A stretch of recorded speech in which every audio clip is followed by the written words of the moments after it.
Hello, everyone, and welcome back to Lorehammer, where we talk about everyone's favorite grim and dark setting, and the Lorehammer Heresy continues because, once again, we are without our glorious God Emperor Mark. So, you have me today, Gerald, and we also have Jordan from the also from the Star Lores podcast.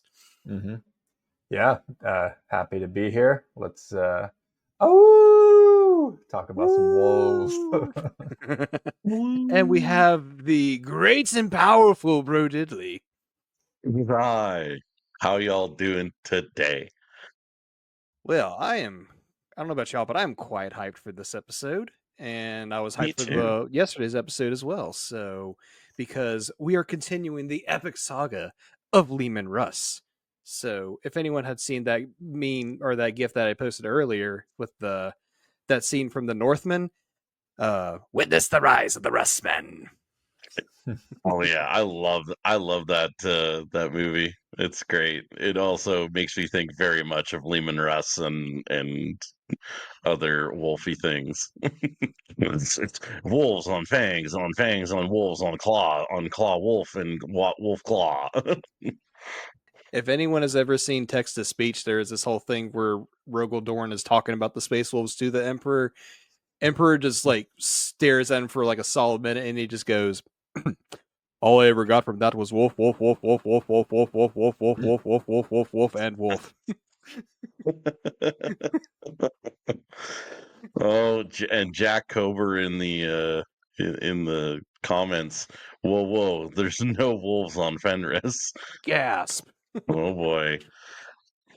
Oh man, so good times, good times. So just before we get started, just a little bit of housekeeping. Join us on the Discord. It's absolutely free. Just create a Discord account, and it's a pretty neat place to be. You get to hang out with the likes of myself, Bro Diddley's on there at some point, Jordan's on there at some point, Mark's on there at most of the time. So Absolutely. And if you're not a filthy heretic and you want to join the Imperial Tithe, go ahead and do that. For $2.50 a month, you get an ad-free version of the show. And for $5 a month, you can also jump in on the video version, which we'll have available for you.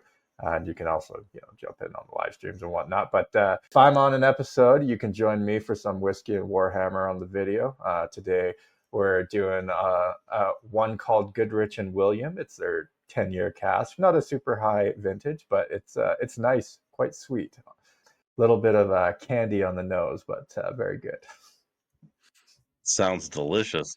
You know what else is delicious, guys? Being on the live stream. So if you join the Patreon, join the Imperial Tithe, you do get access to the live stream with the live chat room during the show. Lots of people are on there, and we also have call-in guests at the end of the episode. So if you want to be on a Lorehammer episode and it's secretly all you've ever wanted, now's the time to join the Imperial Tithe, and you can be a part of that. it's such a good time all around, and we get some wild stuff in the comments every now and then. So Yeah, 100%. And to also piggyback off of Jordan's Whiskey Wednesday, it is my ice cap day. Oh yeah. I need to start partaking. My Tim Hortons ice cappuccino. Very nice. Might add a little bit of whiskey to that, and I might partake. There you go. Since I'm down, since I'm bereft of some Fenrisian ale for tonight's episode. That's okay though. So, just a general outline of kind of what we're going over. We'll do a quick little recap of Leman Russ. The very much death world of Fenris. The Great Crusade, how the Space Wolves are, and then we will start talking about the Council of Nicaea. I know I've brought that up a few times when talking about the other Primarch episodes, so that's going to be an interesting thing to talk about tonight. And then, of course, afterward is the Horus Heresy and a lot of interesting things Leman Russ does during that time period. I do not apologize to the Thousand Sons fanboys out there in the comments. So boo-hoo. And then, of course, after the heresy, there's the Great Scouring. And then, like most loyalist Primarchs, he disappears. And then there's a few other things that we'll talk about to just kind of like his overall personality, although I think he was very succinctly kind of talked about in last night's episode. So if you weren't there for that, we'll do a quick recap here of all that. War gear, combat ability, and just what kind of legacy did he leave. So without further ado, unless there's any other tangents that Jordan or Brody like to go on, I will hand it off to Jordan for the recap. Yeah, for sure. Let's just do a quick overview of what we've already discussed if you tuned into episode 170. So Leman Russ, he's the Primarch of the Space Wolves chapter. He was a fierce and proud leader whose loyalty to the Emperor was unwavering. Known for his savage combat prowess and indomitable spirit, Russ was often seen as the epitome of the warrior prince archetype, embodying the traits of courage, strength, and loyalty. Raised on the harsh world of Fenris, he forged a bond with his space wolves that was unbreakable as the bonds of blood and war, and he played a crucial role in the Great Crusade, leading his space wolves with distinction in many battles across the galaxy. And we obviously also don't want to forget he's basically the 40K Jungle Book. It's Mowgli being raised by wolves, blah, blah, blah. So I can't believe I never made that connection before. yeah, it's cool. It's sweet. I'm not dissing it, but I just wanted to make that observation. That was the first thing. Like I remember getting into like Warhammer. My wife was like, "Oh, like what are you guys planning on? What are you guys planning on like playing or painting?" And I was like, "I kind of want to do Space Wolves." And my wife's like, "What's that?" And I kind of explained what Space Wolves was to her. She's like, "So Mowgli, but winter and in space?" And I was like, Yeah. "Shut up! And you're ruining it." Oh, But speaking of how this all kind of came to be with Leman Russ, he was on Fenris. Fenris is the home world of the Space Wolves. It's a harsh, icy planet plagued by savage storms, untamed wildernesses, and dangerous creatures. The world is known for its brutal climate, where survival is a constant struggle. Its inhospitable environment has shaped its inhabitants into warriors of unmatched resilience and tenacity. The planet's fierce wildlife, including the massive wolves that roam the land, serves as a fitting backdrop for the space wolves' nature, untamed, proud, and fiercely loyal to their kin and the Emperor. kind of just like it was mentioned last night's episode. Good old lapdog. What's more loyal, Is and maybe we'll get more into this later on in the episode, but is Leman Russ like perhaps the most loyal Primarch, the least chance of ever going to chaos? Or would it be someone like Lionel Johnson or something like that? I can't remember which book or what part of the Horus Heresy lore it was from, but like when Horus was trying to figure out which Primarchs he can turn to his side, like he immediately wrote off Rogel Dorn, Lionel Johnson, and Russ as like he just knew right then and there they would never turn. Mhm. Yeah. And a whisper from the warp is saying, I think between Dorn and Russ, you got some strong contenders. So Yeah. Yeah, I think Russ and Dorn are going to be the most loyal, but I think Russ could be more corruptible because, like, when you look at what happened in the Horus Heresy, where um, Horus basically tricked him into destroying the Thousand Suns. Like, how do you mean? He's almost too trusting, whereas Dorn trusts but verify. I trust you, but I'm also going to verify everything you say. And if I haven't heard it from the Emperor's mouth, I don't believe it. Yeah. Um, you can also see, like in the Siege of Terra books, Dorn basically gets separated in like the warp storm on the Vengeful Spirit and gets trapped and basically lives like 100 lifetimes in like a couple seconds. Is basically what it turns out to be. But in that entire time, he's being tempted by demons, and he's never tempted. Mm-hmm. He's never like wavering. He never wavers. He's always like, "My name is Rogodorn. The Emperor is my father." And I'm like, okay, like, yeah, you're pretty loyal, This chaos course of action is most unwise. right? Yep. I think, and I will. Okay, I know I just dunked on the Thousand Suns fanboys, but to their credit, one big complaint about Russ was like he was like loyal to a fault during the Horus Heresy. It was just like he follows Biggie's orders without question, and I can see where that becomes an issue. Again, I'm a Space Wolves fanboy. Enough that the only model I have was just a converted rune priest, which is basically the Terminator librarian, and then like an improved Wolfen because it was a third party werewolf. So You know what? That's funny. I always liked the Space Wolves, and then I bought a bunch of Space Wolves stuff off of a buddy of mine. He just had some random squads and old fine cast Rune Priest, and I took that and I made a couple squads and like kit bashed them really like heavily, and I've got just one leader and two squads of assault marines basically, but in wolf form, and I love them. I think they're amazing, but I'm afraid to paint them because I don't like the baby blue paint scheme that the 40K ones have. yeah, I feel like Citadel kind of improved on that. They made it more like a weathered gray type of look to it, as opposed to like the really bright baby blue that you see in Yeah. the old stuff. Yeah, I think it was. I think if you look at the Horus Heresy stuff, and whenever you look at any of the Horus Heresy paint schemes for any of the Space Marine chapters, I find Mm. I like the Horus Heresy schemes more. They're darker, or they have more pop, but they've been painted in a way that is slightly different, and it I just find they look better. So I'll probably paint them like a 30K style, but you never know. I think Space Wolves are one of the most loved chapters because they are very relatable as quote unquote the good guys because of how loyal they are.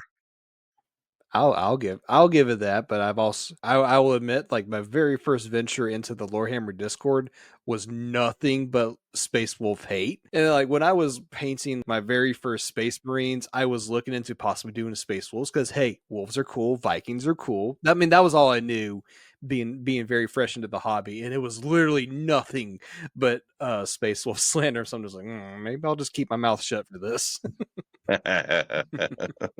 Maybe I'm just not going to say anything. I won't post any pictures. So everybody knows now, Gerald, you're just a closet Space Wolf lover, and you're going to Oh man. show us your 5,000 points of Space Wolves that you have painted and to the highest standards. Yeah, for sure. This is a cause I believe in. So Anybody ever says anything about Thousand Suns or they say anything about Space Wolves, it's just utter propaganda. Like, do you guys even know who the best Primarch is? It's obviously Leman Russ. oh, speaking of, I know I usually like bring in like my Primarch model if I finish it. Unfortunately, battle report, I'm located to a different fortress monastery this time around because Nurgle's rot has been a lot more extensive Oh no. than I had previously assumed. So that's going to be a work in progress. So to make up for that, I actually posted a picture of my completed Leman Russ to the Imperial Tithe channel, I believe. So there you go. I'm gonna go check that out. No, Jack, I do not have Bjorn. In fact, the only actual Space Wolf models I have are a couple of Fenrisian wolves that I painted in the style of Gary and Frecky from for Russ. Everything else is either a third party model or something that I converted from the Leviathan Terminator set. So again, I like them so much. I actually don't have any of their models. Okay, but now for actual Space Wolf propaganda, the Great Crusade. The Great Crusade was a galaxy spanning campaign initiated by the Emperor of Mankind to reunite the fractured human empire and spread the light of the Imperium across the stars. Led by the Emperor and his Primarchs, the Crusade sought to bring countless worlds into the fold of humanity under one banner. This monumental period in history saw the forging of the Imperium, the creation of the Space Marine legions, and a relentless drive for expansion. However, it was also marked by internal struggles, the emergence of chaos, and the eventual betrayal of Horus, leading to the outbreak of the Horus Heresy. Yeah, the big event that I think most people are pretty familiar with. So let's get into the Space Wolves themselves, just the overview of the chapter. The Space Wolves, or Vilka Fenrica. How do you say that? Vilka? Yeah, the Vilka van Vika. Vilka Fenrica are a fierce and independent chapter of Space Marines descended from the Primarch Leman Russ, known for their ferocity in battle and their wolf-like demeanor. The Space Wolves are fiercely loyal to each other and to the Emperor. Unlike other chapters, the Space Wolves maintain a more tribal and less rigidly structured hierarchy, embracing their primal instincts and the warrior spirit of their homeworld, Fenris. Their unique culture blends ancient traditions, shamanistic practices, and an intense warrior code that makes them one of the most formidable forces in the Imperium.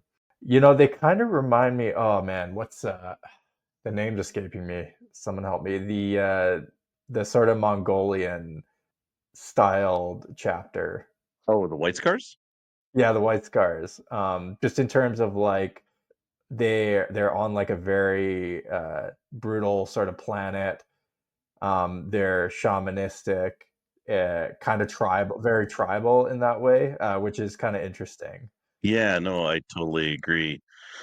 It's kind of they're just two different types of barbarian. Yeah, Like yeah. it is the idea, right? So like they're the White Scars are almost more cultured, Yes.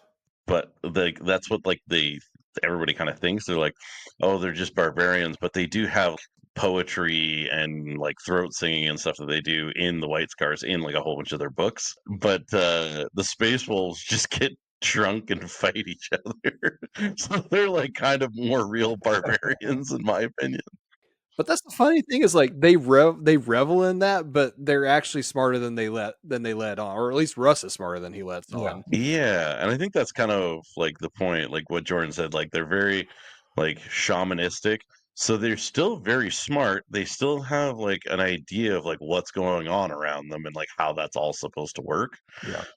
but they are more tribal. And there's not very many Space Marine chapters like that. It's really just the Space Wolves and the White Scars Mm-hmm.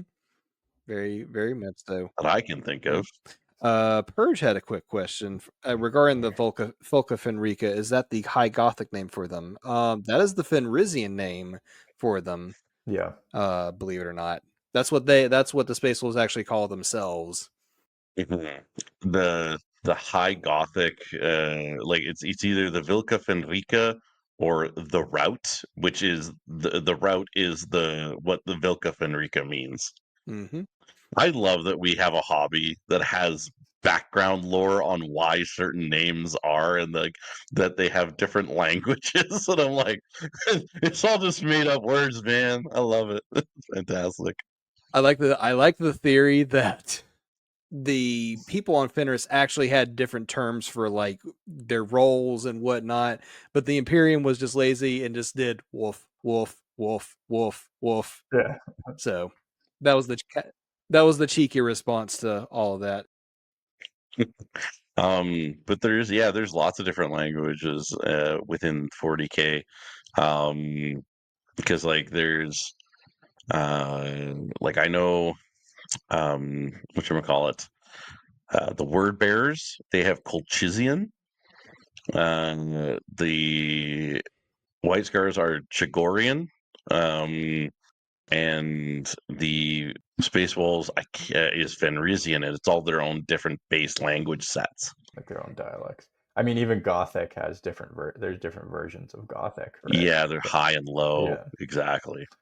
Also, Purge made a good point too. He's like, I would argue a lot of shamanistic slash druidic cultures are a lot more civilized than we give them credit due to Christian propaganda. It's 100% true. Like like, but and it works the same way in 30K and 40K. 30K was the imperial truth, and basically this way of like there is no gods, so shamanism was looked at as weird. And then in 40K, there's only one god, so Yeah. it's like shamanism's weird. It's like, well, not okay, like sure, if you want to look at it that way.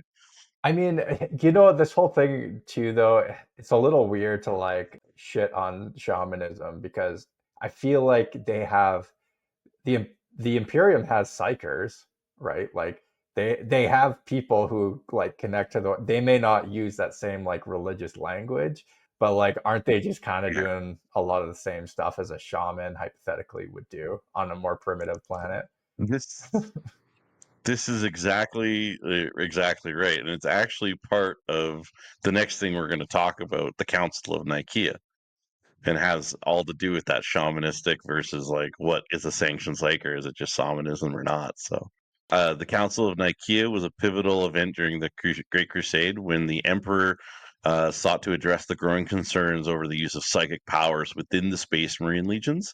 Held on the world of Nicaea, the Council saw many of the legions, including the Space Wolves, clash over the Emperor's proposed ban on the use of psychic abilities. Ultimately, the Emperor decreed that all psychers within the Space Marine legions would be forbidden from practicing their powers, fearing their potential for corruption. This decision sowed the seeds for further division within the legions and set the stage for the heresy that would follow. So, to expand on that slightly, at the Council of Nicaea, the big people that were like for psychers were the Blood Angels, the Thousand Sons, and the White Scars. They were all like, yeah, psychers are good. And on the against side was the Space Wolves, who have their own psychers and use them all the time. But they're not rune priests. They are. Yeah. Is it rune Yeah. priests? Space Wolf Psychers. Yeah. Space Wolf Psychers are rune priests. Yeah, it's rune priests. Yeah. Yeah. Rune priest, yeah, okay. I was just having a freaking moment there. A rune priest, but they're just using it's just weather magic. It's not warp magic. It's just weather magic. And the Death Guard and somebody else were big ones against it. I can't remember. But yeah, so it's kind of funny that one of the biggest proponents against psychers were the guys that used psychers a lot. Yeah. It was like, wait, why? Why are you doing this? I did want to riff a little bit on the Council of Nicaea as well, Nicaea, because it's obviously influenced by the real world history of the Council of Nicaea, which was like one of the first ecumenical councils in the church. A lot of people sort of say this is when the Catholic Church officially became, but the whole thing about the Council of Nicaea in the 300s AD was it was all about this thing called the Arian heresy, which was rooted in Gnosticism and stuff. And so it is just kind of interesting that they play these parallels in the 40K, which I personally, I love it. I like that they pull that history, because that's a deep cut that not a lot of people are going to be aware of. But the Council of Nicaea was basically in the church was basically to categorize what is a heresy and what is orthodox, so it's just kind of interesting they have that parallel here. I love that. Oh yeah.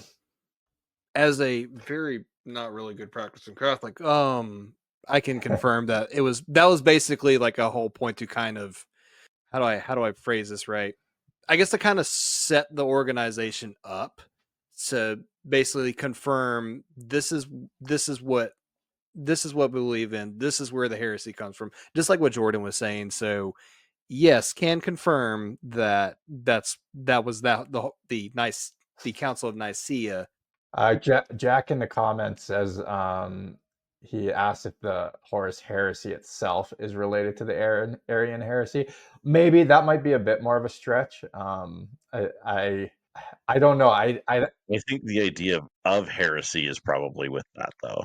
Yeah, exactly. If you think of a crusade, I mean, all of these are obviously riffing off of Christendom back in the whole Imperium is riffing off Christendom in a lot of ways, and obviously a Great Crusade, blah blah blah. I don't know. It's hard to say because the Arian heresy happened much earlier than any of the Crusades happened. We're talking 800 to 1,000 years before the Crusades started happening. So I don't know if the Horus Heresy itself was inspired in any way by the Arian heresy, but maybe I could be wrong. I always imagined it kind of more like the biblical Satan's rebellion or Lucifer's rebellion kind of thing, because he was the favorite creation that rebelled against his own father and then created this ginormous battle that really just kind of just tore everything, really ruined any chance of like a perfect utopia. Essentially, that's what I always took it as. And of course, like all the the religious language is there for it, but that kind of makes me wonder. Jordan, you might have a better idea of this. Like, of course, we know it as the Horus Heresy. We know it as the Great Crusade. Were those events called that during that time? Because the Emperor was making this big push towards the imperial truth, which was there are no gods. There's, this is like state mandated atheism. So, so were those two events called that in that time, or were they called something, or were they called, the Great Crusade and the Horus Heresy? Yeah, you're probably right. It probably was only called that in retrospect, kind of after the event happened. I mean, I'm sure people started calling Horus and his other brother Primarchs who joined him heretics. I'm sure they were calling them that and blasphemers and whatnot. But yeah, you would imagine it was called that in retrospect. Purge in the chat asked, does Warhammer make those deep cuts based on their Germanic culture? I don't know. Do you guys have any idea if Warhammer makes any has any inspiration from Germanic cultures? I think it's kind of funny. People want to pull those deep cuts and say it's just from like Western based stuff, but it's not. Like the White Scars are a very good kind of idea of that, because it's not just Germanic culture, it's Asian culture as well. They do a lot of things that they pull out of Asian culture for the White Scars, and like it has a lot of different things. Like Jagatai Khan is he's the Primarch of the White Scars. If you look up Chagatai, CH instead of J, Chagatai Khan is a son of Genghis Khan, who Yeah. ruled over what's called the Golden Horde, which Okay. Jagatai Khan in 40K calls his White Scars his Golden Horde.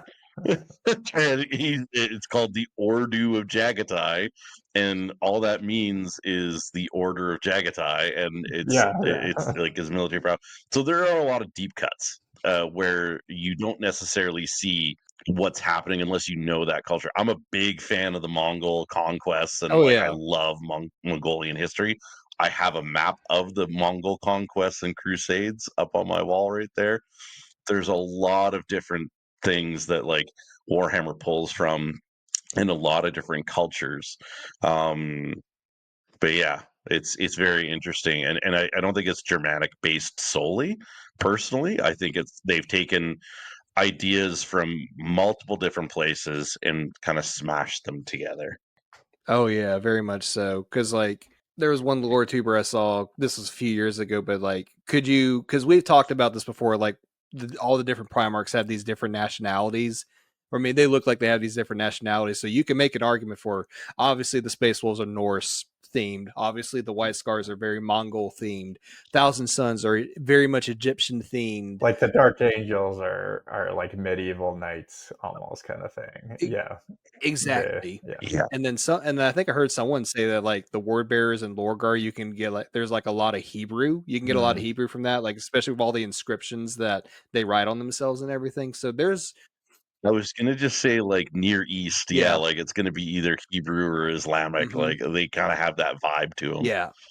Yeah. So that's there's they're pulling from a very wide range, just like what Brody is talking about. And remember the Dark Angels were originally supposed to be Native American themed. Oh, really? Yeah, Yeah, you're right. they had like a bunch of the models had like feathers and bead talismans on them, and they had like this Native American theme, because it was supposed to be this forest world, which was supposed to be the North American New World, like the New World continent and everything like that. And then they made it nightly, and it was like, we're just going to erase that part. We that was back to the drawing board. I think if I'm mistaken, or either that or this lore or this other lore tuber was very, very wrong. But I think a lot of that kind of got transposed over to the Raven Guard, because like a lot of the Raven imagery comes from the type of ravens that you only see in North America. That's a possibility, but don't quote Yeah, me on that. exactly. Yeah. But of course, all this talk about different cultures, this is all still the Horus Heresy, so here we go. This is where things just get really bad. Back to Russ. Leman Russ, the Wolf King, brought worlds into imperial compliance with a ferocity that shook the heavens. His conquest blazed like a comet, reaching deep into the farthest corners of the galaxy, long beyond the light of Segmentum Solar. The Space Wolves were not the only legion to walk the path of reunion with their genetic father. One by one, the Emperor's 20 sons rose again, leading their mighty legions, each in their own glory. Years passed, and countless worlds were brought under the banner of the Imperium, but like all things born of grandeur, the Golden Age came to an end. And I think it was mentioned last time, but if or last night's episode, but if you either weren't here for that, dear listeners, or if it wasn't, Russ was Russ was the second Primarch to be discovered, so he, like Horus, had more of that opportunity to kind of gain that prestige, that that glory from the Great Crusade, since he was the second one discovered. In a deed that would scar the galaxy for all eternity, Russ's brother Horus, the War Master of the Great Crusade, favored son of the Emperor, turned his back on the light. With treacherous fury, he embraced the ruinous powers, seeking to overthrow his father and claim the throne of Terra for himself. This betrayal, this cataclysmic schism, was known as the Horus Heresy, and it nearly shattered the Imperium to dust. Horus's rebellion tore the heart of the Imperium, a Space Marine Legion clashed with Legion, Primarch against Primarch. In the beginning, few could fathom the depth of Horus's corruption. Some legions stood in the shadows, uncertain, unsure of the path to take.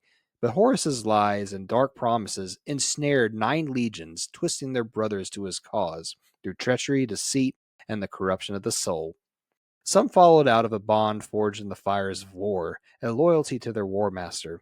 It was only when it was too late that many realized their mistake, for Horus had become a creature of pure darkness consumed by the chaos gods, his mortal form a mere husk to the power he now wielded. Yet through all the vile betrayals, Leman Russ remained true. His oath of loyalty, sworn to the Emperor upon their first meeting, could not be broken. The Space Wolves, like wolves at the Emperor's side, stood firm through the storm of the heresy, ever true to their vow. Their actions, fierce and legendary, became part of the greatest wars ever fought. But the deeds of those dark days are but whispers now. Written in blood of warriors long dead, their memory is shrouded in myth. For the records were lost in the flames of war, and only in the centuries to come would chroniclers dare recount the horrors of that time. The Space Wolves did not stand at the last battle on Terra's soil, but their claws were buried deep in the very roots of the heresy. It was in those first dark days that the Wolf King's sons found their eternal enemy, the Thousand Sons. Their feud, born in fire and blood, would last across the ages as unbroken line of hatred between brothers forever lost to the darkness. Leman Russ, a book of admonitions from the Legiones Astartes. Harden your soul against decadence, but do not despise it, for the soft appearance of the decadent may be deceptive. One need only consider the harlequin dances of the Eldar to see the truth of this proposition. I never knew that he saw a Harlequin dance. Nice.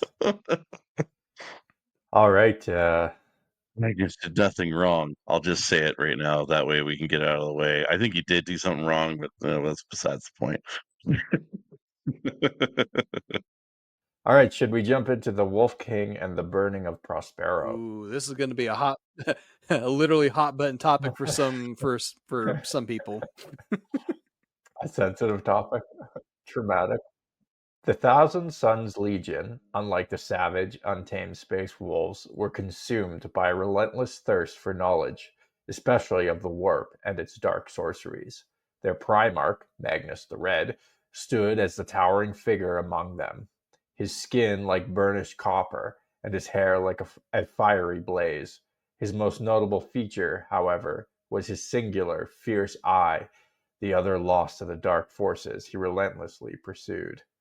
Magnus's strength was said to rival even that of Russ, but his heart was not in battle. No, his passions lay in the pursuit of ancient and forbidden lore, the kind of power that could tear the fabric of reality itself. Yet for all this his intellect, the Wolf King feared his brother's path, seeing it only as dishonor and corruption.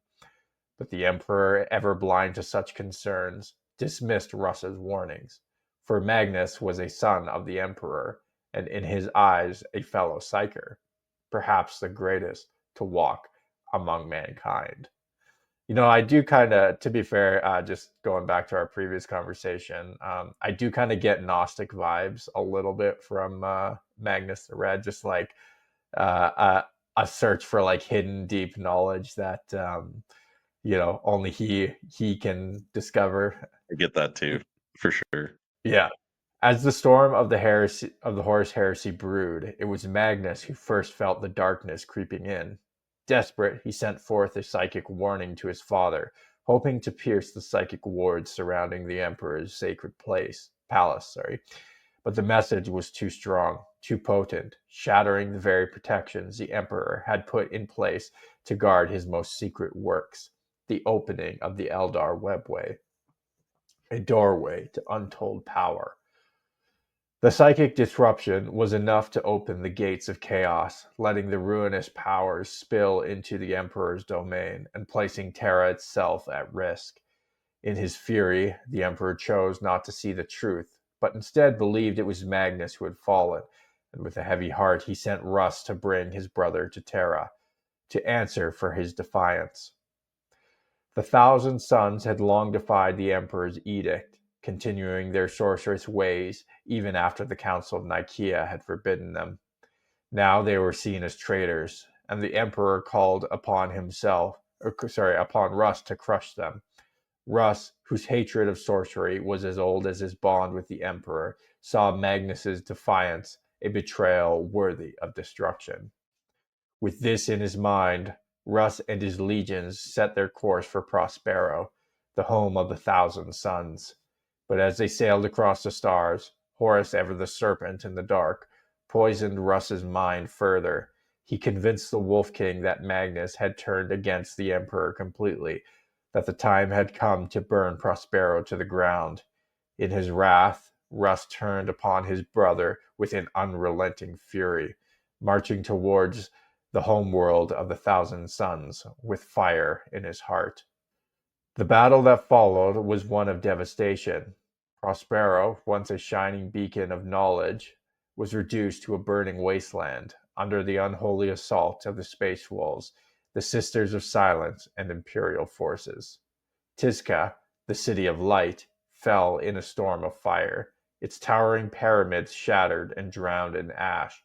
The Thousand Sons, despite their wisdom and power, could not withstand the might of Russ's fury. The final clash between the Wolf King and Magnus was a battle of the Titans. Magnus, in his desperation, turned to his sorcery, augmenting his strength in a dishonorable bid to survive Russ's onslaught. This dark and twisted act of cowardice, drove Russ beyond reason. In a violent surge of strength, he lifted his brother high and broke him across his knee, snapping Magnus's back in a single blow. But Magnus, ever the schemer, opened a rift in the warp, calling upon the powers of Chinch, the changer of ways, to whisk himself and the remnants of his legions away from the maelstrom. As they fled, they swore vengeance, their hatred burning brighter than the fires of the broken city they left behind. The grudge between the Space Wolves and the Thousand Sons, forged in the fires of betrayal, would last for millennia, a never-ending war between two once brothers. Those Space Wolves would fight in distant battles across the galaxy. Their role in the grand theater of the heresy would be distant, but the shadow of the grudge would remain, a bitter reminder of what had been lost and of the blood-soaked ground upon which it was born. A lot to unpack there. I always imagine just like that Batman versus Bane panel, but then just switch it with Russ and Magnus, and there you go. Yeah, the breaking of the back over the knee. Yeah, 100%. Yeah. I imagine that every time. Ah, yes, I was wondering what would break first, your spirit or your body. Oh, wait, both of them Yeah. did. Oh man. I actually was wondering, and this actually does remind me because I was thinking a little while back, like I don't see as many like Cain and Abel stories because there's so many in Hollywood and stuff. There's so many Cain and Abel story tropes, of two brothers who like enter into a rivalry. They're once like super close friends, and then they enter into rivalry.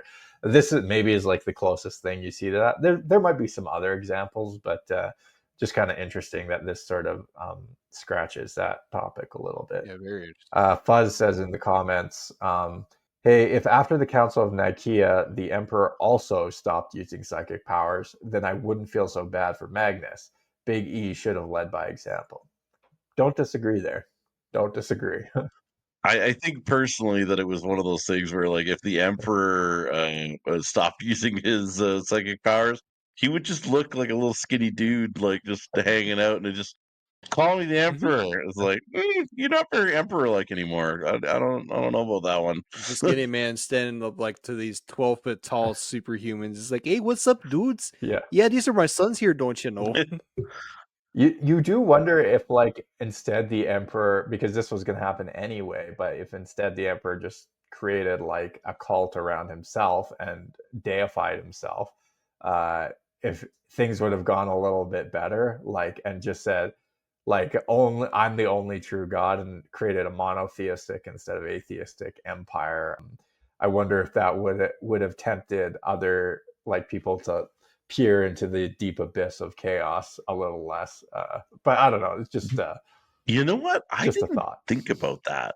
Like, what if he had just embraced it, like, because he scorned the word bears.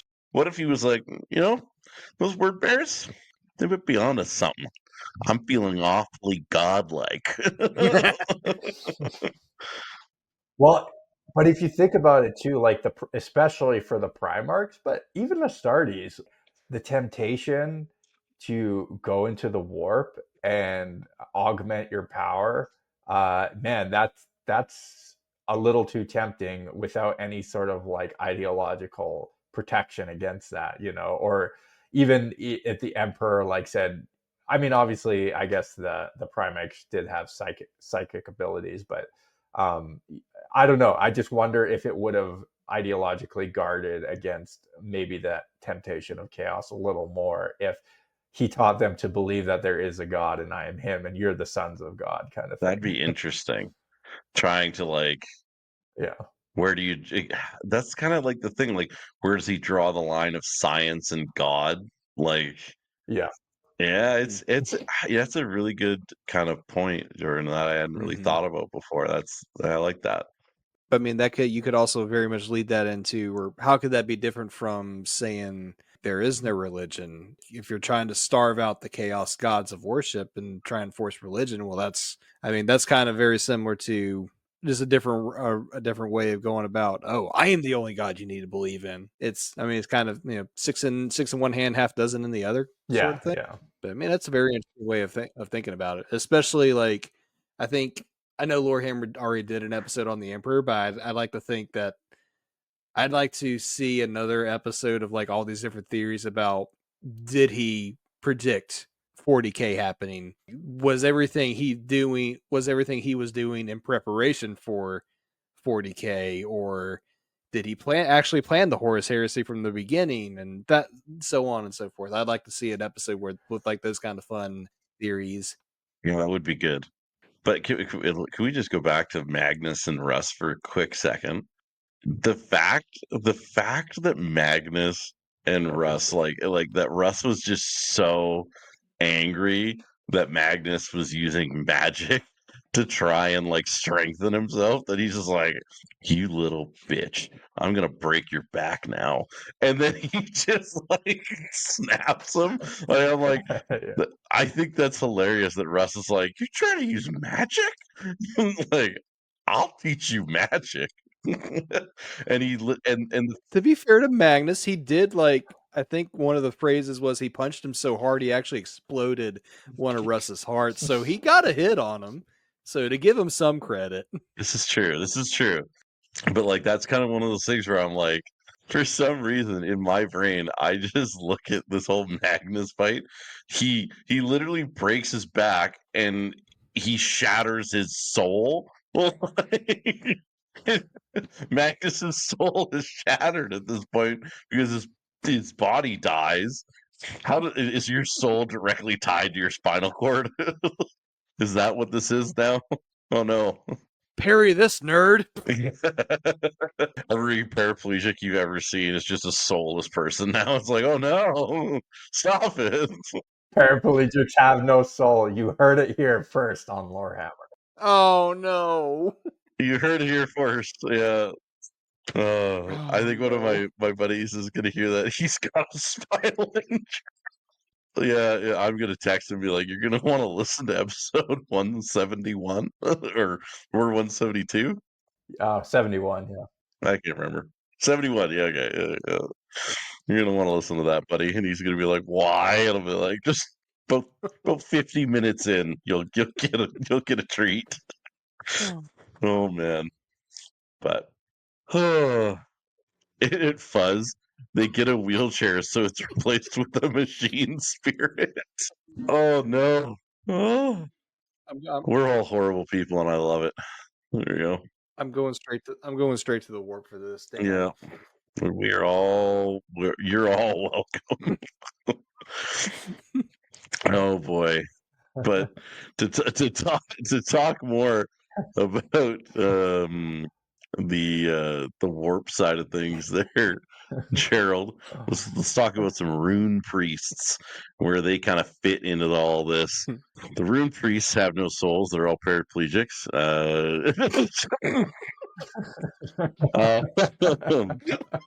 Rune priests, known in ancient times as the casters of runes, are the fierce and loyal champions of Fenris, wielding the power of the spirits that whisper through the winds and the earth. These warriors are no mere psychers, they are the voice of their homeworld, channeling the untamed fury of Fenris through sacred totems and runes etched upon their armor. In the heat of battle, they wield this power as a weapon, guiding their brothers with storms of power and foresight. Off the field, they guard the wisdom of the Space Wolves not in books, but in the timeless sagas passed down through their bloodline. Rune priests, in their sacred defiance, do not consider themselves servants of the warp. Unlike others who bow to its power, they believe their strength flows directly from Fenris itself.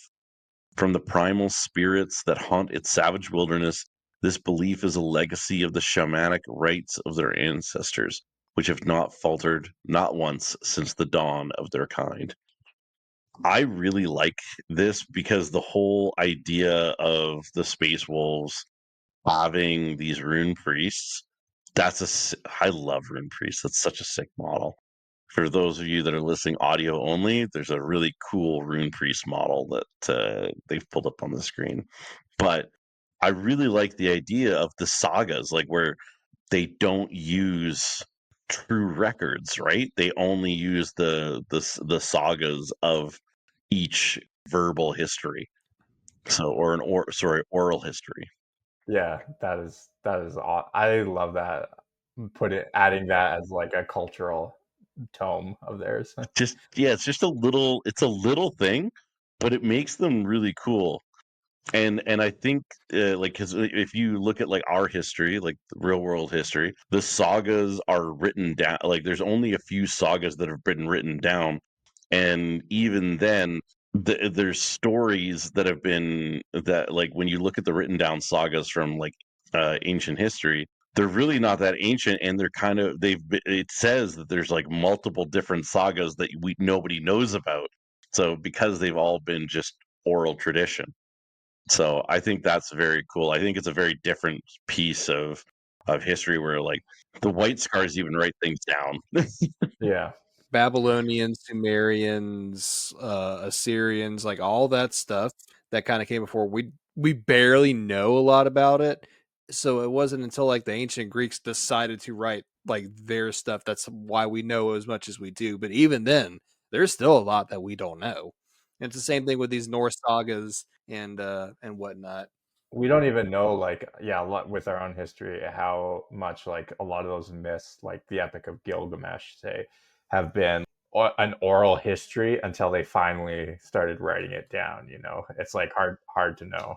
But I think that's just a really kind of cool piece that they put in there that allows us to like have like some real world like, oh hey, I can relate to that. So Leman Russ, the great and mythic primarch of the Space Wolves, stood among those who opposed the use of psychers during the Great Crusade, calling for the disbanding of the librarius within all legions. Yet when the Emperor decreed the fate of the psychers at the Council of Nicaea, the rune priests stood firm, unyielding, and declared that their power was no gift of the warp, but a force beyond it.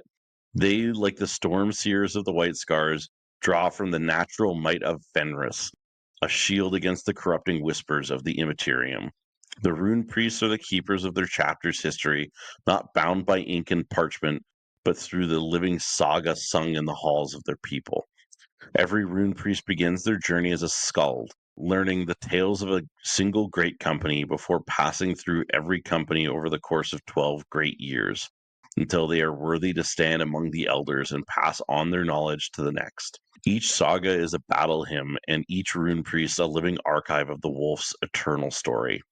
The Festival of the Wolf Time, a grand and brutal contest of strength and will, is held every 12 great years to determine who shall rise as the new High Rune Priest, leader of all Rune Priests and the guiding force to the Great Wolf himself. During this time, the blood of the strong and the wise is tested in both saga telling and psychic combat. Armed with runic weapons charged with the psychic might of their ancestors, the Rune Priests summon storms to blind and scatter their foes, and cast runes to glimpse the flow of fate itself. Their weapons, carved from the bones and teeth of mighty totem beasts, are as much a part of them as their very soul. And to aid them in their endless war, many rune priests are bound to the ravens, the choosers of the slain, whose keen eyes see far and wide, bringing tidings and watching over the battlefield from on high. Such are the rune priests of Fenris, the faithful and the mythic, the keepers of ancient power and the defenders of their people. Their saga is eternal, their loyalty unbreakable, and their strength unmatched. They're awesome. Yeah. The rune priests are sick. I love that there's like miniatures for them too, because there's like so many characters and stuff that just don't have miniatures, but I'm glad that they do. Yeah, and I've always found the Space Wolf like miniatures that they get, they're always so much more detailed than every other chapter because of how distinct they are. Oh, definitely. Right? So like Dark Angels and Black Templars and Iron Warriors and Raven Guard, like Black Templars, pretty distinct because it's basically a Catholic Church army. Besides that, man, they're very, very much the same. Like if you look at like Iron Hands, Raven Guard, Imperial Fists, Ultramarines, they're just all the same but different shades of colors. Whereas like the Space Wolves are like really truly different. They have fur on everything. They have these rune weapons. They have definitely this very distinct ideology and look, which I think is just way cooler. Yeah, very much agreed. You have some of the like Blood Angels. I'm not a big fan of the Blood Angels, but even I got to give them like they have the whole vampire aesthetic. They sleep in coffins. They drink blood. Their armor is crimson, like for blood. They a lot of the other legions. They also have like higher grade armor, like a lot of their older models and stuff. Like not necessarily the newer stuff, but like the older models all had sculpted abs and like stuff on them, which was like really you didn't get that anywhere else. Yeah, because I think if I'm not mistaken, the Blood Angels Legion was a lot more artistically inclined. Like there were a lot of hints taken from like, Italian Renaissance when creating the like, characters for their legion. Not to the level of the Emperor's Children as far as like artistry and whatnot, but still very, very cultured and sophisticated with them. But I had a little before I talk about this next battle. I had a small tangent in regards to Rune Priests because people kind of give the Space Wolves a lot of crap for their hypocrisy, and it's not totally undeserved because with this whole spirit of Fenris. But I think as of like some of the more recent 40k stuff, there's there might be actually be something to it. My headcanon is, and I know I've brought this up before on previous episodes, when it comes to the warp, you can have other warp entities besides just the big four chaos gods.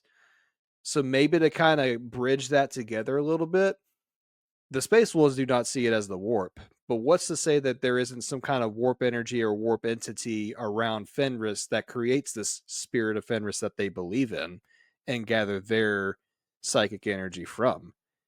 So it's not chaos, obviously, because that's what most everyone in the Imperium would know. But there's still something to it. Maybe, I don't know. Sounding kind of heretical there, Gerald. Yes, Inquisitor, this one right here. No, you know what? I think that's actually not a bad thought process. I will say this though: the whole idea of them drawing energy from Fenris as like its own thing. I have two thoughts. First thought is yes, I think that is a possibility because if we've seen with like Nurgle and Korn and stuff like that, if you believe in something, it will come to fruition. You know, if you believe in bloodshed and like all these other things, like, and you spill blood, you're going to get blood. If you believe hard enough, it kind of creates and manifests itself in the warp. So I think that's a possibility where it has like almost like it's like the Emperor's light. It's like a beacon where they can pull on that beacon and basically pull the elements out of the warp through that beacon, right? Like, oh yeah, see, like Fuzz, like it's almost like a warp ley line, and that's a great Yeah. thing. Yeah, like the Fuzz, Grimlore might be right there with you. Fenris has a world soul or some sort of warp ley line that the planet dampens the corruption of. I think that's a really good point. The other, so like that was like 2 points. First, you might be onto something. Second, I don't know, man. The warp corrupts a lot of shit. So I don't know. Well, see, the other issue I had was obviously like before, and of course, this also comes from a lot of the Space Wolf haters, but they almost likened it to the orc power belief, or they likened it too much to that. So then it's just like, oh, you're just taking away from the orcs because all of a sudden the Space Wolves have the power of belief in the spirit of Fenris. They believe it into existence. Well, it's not necessarily that. That's where I just kind of had that idea of like, what if it is something from the warp? They don't see it as that, but it is something from the warp, or like a warp ley line that Fuzz mentioned, but it's not chaos either. So that was my thought process, or my reason behind that thought process. So that way it doesn't take away from the orc power belief. Jordan, would you like to weigh in on this? I don't feel like I'm qualified to to say whether this is a good idea or not, but let me call up Christian. No, I'm kidding. I mean, I'm not even qualified to bring up that thought process, but here I am. So I'd like to phone a friend. No, I think it's interesting. I'll leave it at that. I think it's interesting. Nothing more, nothing less. I don't know, man. I said paraplegics don't have souls, so you're fine to say whatever. So. fair enough. Okay. All right. So I guess since we're gonna table that whole heretical discussion of the spirit of Fenris, let's get back to Russ and Brody. That soulless comment got me. I'm sorry, buddy. I'll stop bringing it up. Oh man. Okay. So all right. So souls. Russ definitely has a soul. He's I don't know where I'm going with this.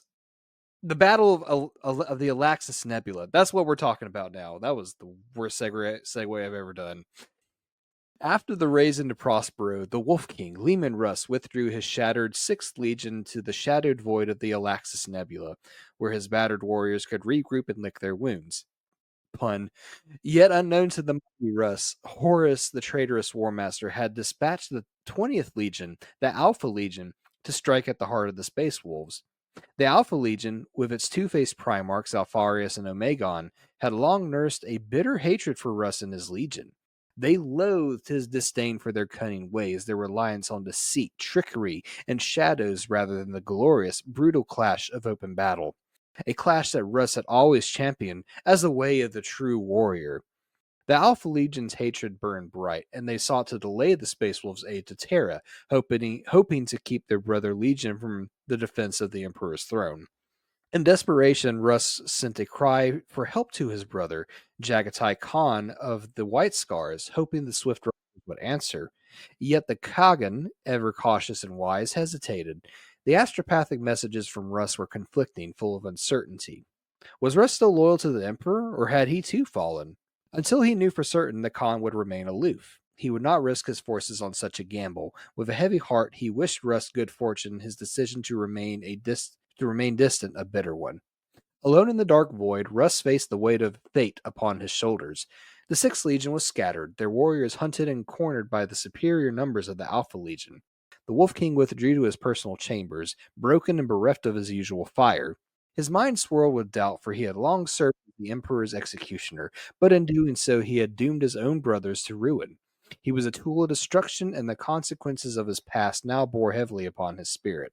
This is, I think, the kind of like the turning point where he's realizing, like, maybe this is kind of like not good to be loyal to a fault almost, or to be blindly loyal. But I also like that because I know Brody and I talked about this in the con episode about the Alpha Legion not sure if they were loyal or traitor when dealing with the Khan. Well, they're very much on the traitor side when dealing with Russ. It was then that Bjorn, the one-handed, appeared. A rising star among the Space Wolves, Bjorn, a young yet wise pack leader, spoke words that cut through Russ's despair. He reminded the Wolf King of his past glory, of the honor that once filled his heart, and of the great warriors who followed him. With this counsel, Russ found clarity. The Sixth Legion was his to lead, and they would not falter. It was not too late to rise again.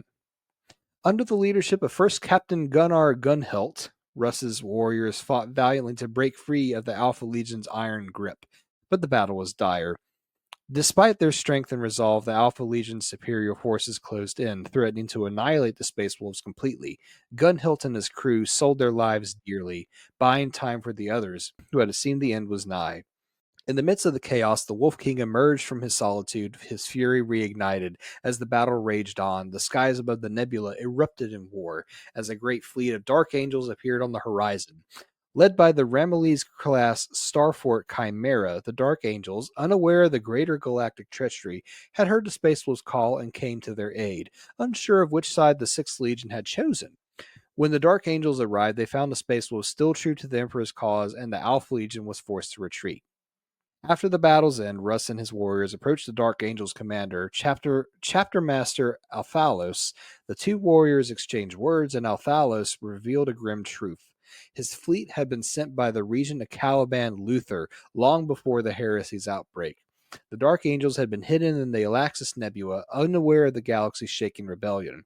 They had received fractured reports, but they had no knowledge of the traitors or loyalists among the Primarchs until the battle was upon them. Captain Ormond, one of their officers, had secretly infiltrated Russ's flagship to discern the truth of the Sixth Legion's loyalty. When he saw the bravery of the Space Wolves in the face of certain death, Ormond had declared them true to the Emperor. Thus the Dark Angels had intervened, their might helping to turn the tide. In exchange for the aid of the Dark Angels, Russ gave a full account of the treachery of Horus and the chaos sweeping the galaxy. Chapter Master Althalos, saddened by the truth, chose to return to Caliban, while Russ, resolved, set his course for Terra.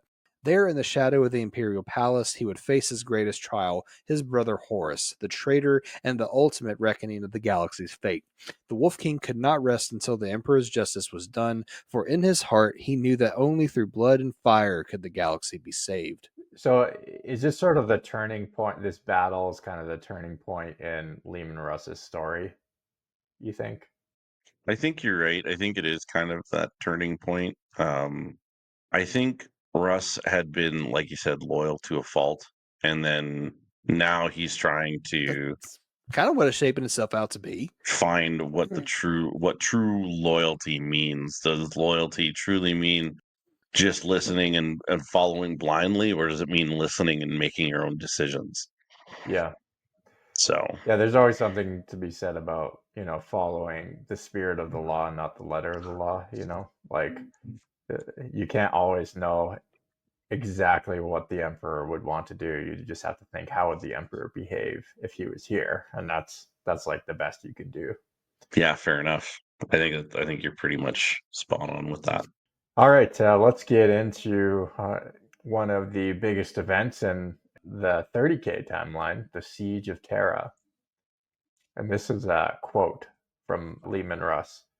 How does Leman Russ sound, by the way? What are your guys' interpretations? What's your best Norwegian accent? No. My best Norwegian accent is like this, though. A fortress circumvented ceases to be an obstacle. A fortress destroyed ceases to be a threat. Do not forget the difference. A fortress is built with blood and toil.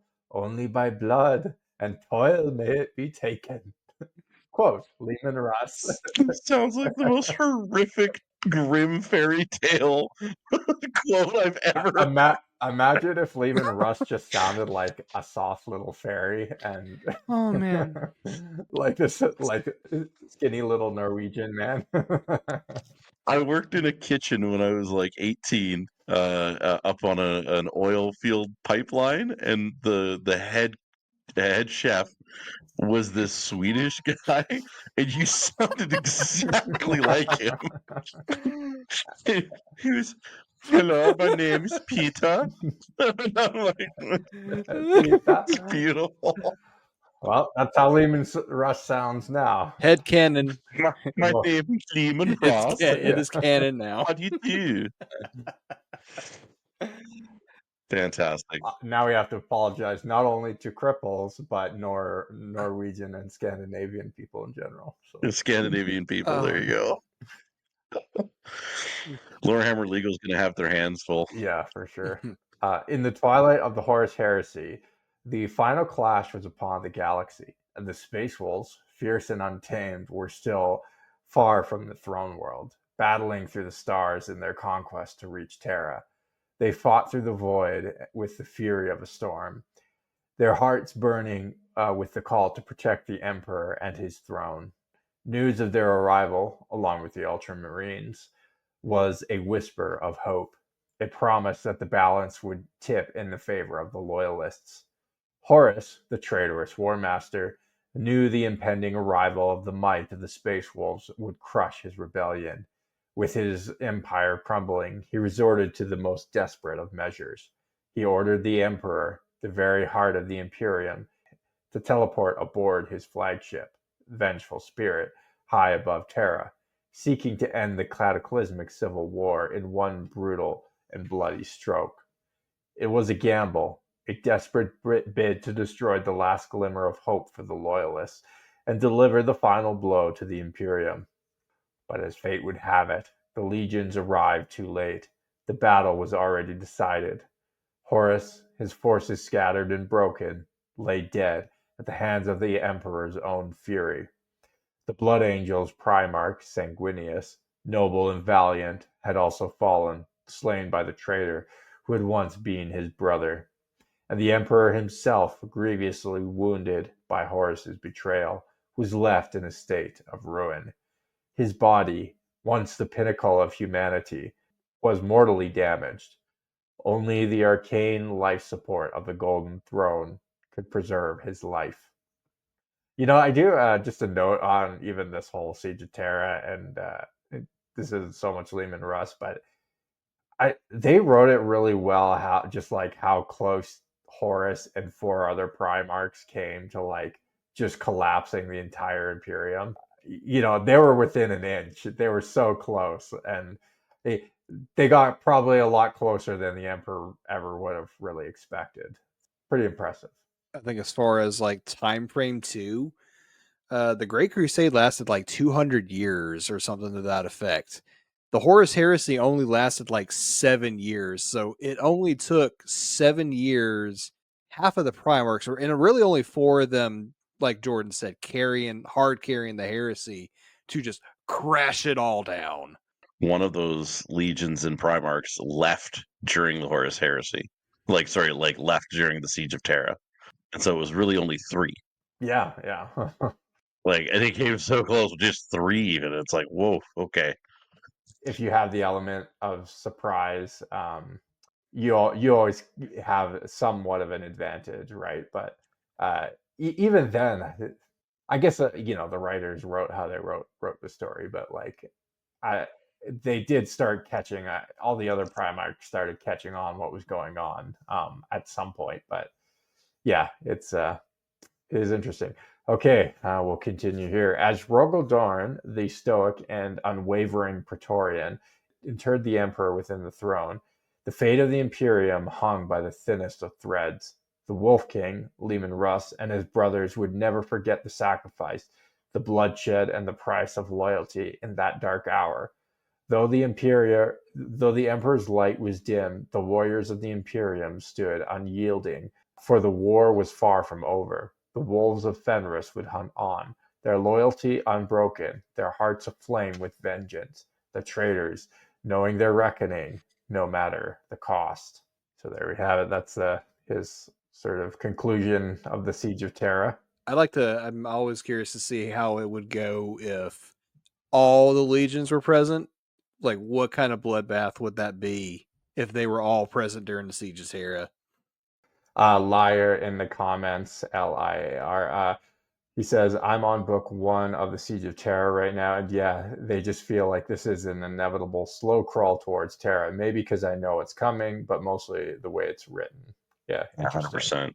100%. I just finished the last book in the Siege of Terror. Like, everything kind of gets written up in and Oh like yeah, this great big, like, throughout 8 books, you're just like, what now, and what now, and what now, and then the last book, you're like, that's Games Workshop trying to steal your money by making you buy the book, I which I know, will do. it's the worst. I'm I also sorry, I'm doing it. I'm I doing don't it, care. yeah, and that's like I bit in on their limited edition. I don't buy limited edition anything, but I bought the limited edition Siege of Terror books, like the gold, like the nice leather and like the gold Oh pages yeah. and everything. Ooh, So I ooh. bought the first one. I was like, this is gonna be great. I'm gonna have all 8 of them and whatever.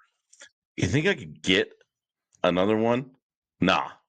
Like, they're just Oh they would no, sell out like they're sold out. Oh instantaneously. wow, So I have the crazy. first one, which is Solar War, and I have Yeah. um I think the third one with Angron, or the fourth one with Angron. Yeah. So, but that's all I have, and I'm like, oh man, like, Well, now if you try and buy it on the resale market, it's going to be friggin' expensive too. I was looking up some of them, and they're like hundreds of dollars. Hell yeah, it's Oh my god. yeah, I mean, that's not far off because I all the single Primarch books they sold out extremely quickly. And I ended up like they were like what, $16, like mark MSRP, at Yeah. least in Yeah. American. But like to complete the collection I had going, like I ended up getting like 5 or 6 of them that were like basically $30 a piece because of like the markup and the resale. After the Lion had been announced for 40K, his book came out, Lion Son of the Forest, and Mhm. like his hard copy version sold out literally like the morning it had released in the States. And so I ended up having to go to a resale site and pay like an extra $15 just to get a hardcover copy of that book. G does so basically all this Yeah. between Brody, me, and Jordan. GW, make more prints, please. I am banging my desk for this. Right? Yeah. So Liar in the comments says he pirates all his prints and then binds his books. Wow, that's impressive. Talk about dedication. That's kind of fun. Yeah, that is like, can you make me some? I will buy it. Yeah, make me some. I will buy them off you. I actually, my wife binds books, Ooh, so I'm gonna show you guys something. show and tell with Brody. Okay, sure. Oh, that is glorious. This is my wife's birthday present to me, from about That is 4 years ago. glorious. Uh, she she literally, like, Yeah, that is from scratch, beautiful. Oh my gosh. took all the paper, bound it, all it with like twine, got it all printed off with like dwarven text around it and everything like that. It's just a notebook. She made me a notebook for all my army schemes. And it's got a clasp and everything on it. Ooh. And so she does all sorts of this kind of stuff. And so she just took this and put like jewels on it and like did like dwarven Oh, runes. that is so cool. And we went out and bought a bunch of nicer leather. And she's like, anytime you find a book from, Warhammer that you really, really like, let me know. And I'll just take it apart, bind it, and put like the nice leather with like a hard cover on it. I'm like, really? And she's like, yeah, you just get any soft cover and I can rebind it. I would, if someone were to make like a leather, with that like parchment paper too, that's like, Mm, uh, it feels like it's old style paper, yeah. and had like, instead made like a codex or something, and instead of having like the print pictures, they just had like sketches or something on it. That would be like, I would pay, you hundreds of dollars for that. See, that's where like, yeah, I agree. Like stuff like that you can't put a price on. Yeah, totally. Hmm.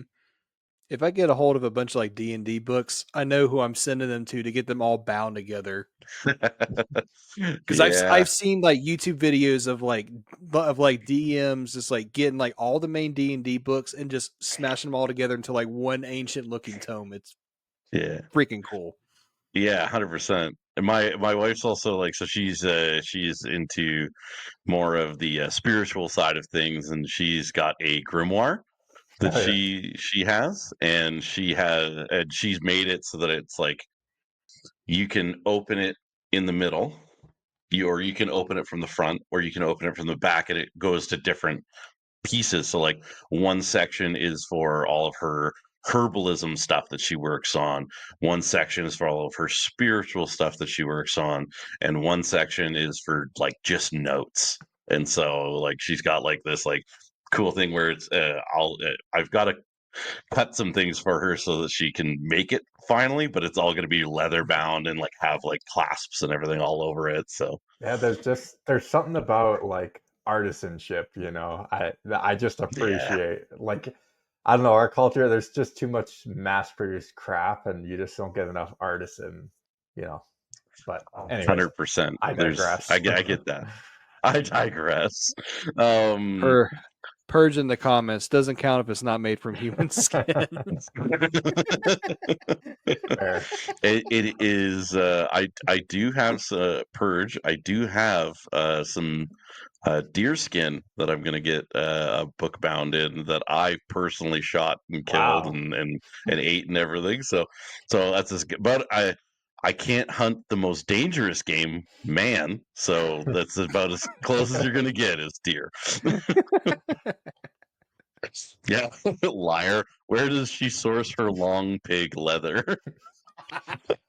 Oh Oh man. boy. Anyways, let's get back to less tangenty things. Yeah. Oh man. So we after the horror, the siege of Terra and kind of all the things that happen there, the Great Scouring kind of happens. So the Great Scouring was a brutal and unrelenting purge that followed the Horus Heresy, where Leman Russ and his space wolves were among the foremost warriors tasked with hunting down the traitor legions. None of the other legions were up to it because they all died, basically. They all got wiped out pretty good. As the traitor forces scattered, the space wolves, driven by unyielding loyalty and fury, tore through the remnants of the fallen, bringing vengeance to those who had once been brothers. Leman Russ led his legion with unmatched ferocity, relentlessly pursuing the traitors across the galaxy, leaving a trail of destruction in his wake. His warriors were tireless, their battle cries echoing in the void as they brought the Emperor's justice to those who dared defy his will. However, the Great Scouring was not just a campaign of vengeance, it was the crucible that forged the myth of Russ into something greater. A figure whose fate would remain intertwined with the history of the Imperium, his disappearance after the Scouring remaining a mystery that would never be solved. Ooh, mystery. Yeah. So I have a question. Do you guys know Like, I know everybody says the Great Scouring happened after the Siege of Terra. Well, like, okay, how did that happen? Was Russ? I can't remember off the top of my head. Did Russ actually get to Terra, or was that just Gilliman and the Ultramarines, and the Lion and the Dark Angels, or was it all three of them that got to Terra, turned the tide, and then chased everybody off? Leman Russ did not make it to Terra. Am I before Horus and the Emperor's Like at final all in any battle? way? I believe. Someone could fact check me on that. I can't remember though. Okay, yeah, like because I know, yeah, because I know. Oh, okay, I gotta look it up now. I gotta just when we need a Jamie to pull things up. Yeah, I want to say it was because it was the Space Wolves, the Ultramarines, and the Dark Angels. They were Yeah. en route to Terra during the siege, but they didn't make it until after Horus's fight with the Emperor, if I remember correct. But again, you can feel free to fact check me on that. Purge in this comment says the cryptid story around Dogman makes people scared shitless. And they're talking about Dogmen and werewolves are the most dangerous prey. Don't get me started on cryptids, okay? Because that's a whole nother podcast. Uh-oh. To be real. Okay, yeah, no, so him and the Lion and Gilliman all got there and basically turned the tide. Yeah, it was after they fought, but the battle, I guess, was still raging. So I guess, yeah, that makes sense. Yeah. Okay. Yeah, so they basically got there and turned the tide, and then like chased them after they got there. So you gotta purge some heretics once you're done that. You gotta punish them, make them feel the pain. Comment from Nemo Forever. That's a name I hadn't seen in a while. The Great Scouring seems that the Loyalists kept their forces unified and well led after the Golden Throne. The heretics weren't really unified before Horus fell. It got worse after he did. Good point. yeah, it's definitely easy to beat a team after their best player's killed. The guilt of killing salamanders plunged him into chaos. You know what? I do love the salamanders, and I wish they had a larger role in the heresy. For real. Yeah. Salamanders are truly like my second favorite legion. They got dunked on too much. Love me some salamanders. So cool. Actually, I've got a salamanders dreadnought that I have for my my Death Watch. It's pretty sick. It's got anvils and fire all over it. But anyways, we do have some other things here with the Space Wolves. They're like the Space Wolves are my absolute they are my favorite legion. I love them as a legion. The white scars are my second favorite. It's kind of like a tie. Like some days I like the white scars more. Sometimes I like the wolves more. I think I've said both at one point in time in my life. So, but the white scars are my favorite 40K for sure. Fair enough. I'd say as far as legions, Space Wolves are my number 3. My top 5 would be Raven Guard, Alpha Legion, Space Wolves, Salamanders, and Luna Wolves. Not Sons of Horus, but Luna Wolves. Gotta make that distinction. Gotta make that distinction. The loyal version. Exactly. You know, you're not a big fan of the upgrade sprue for that one.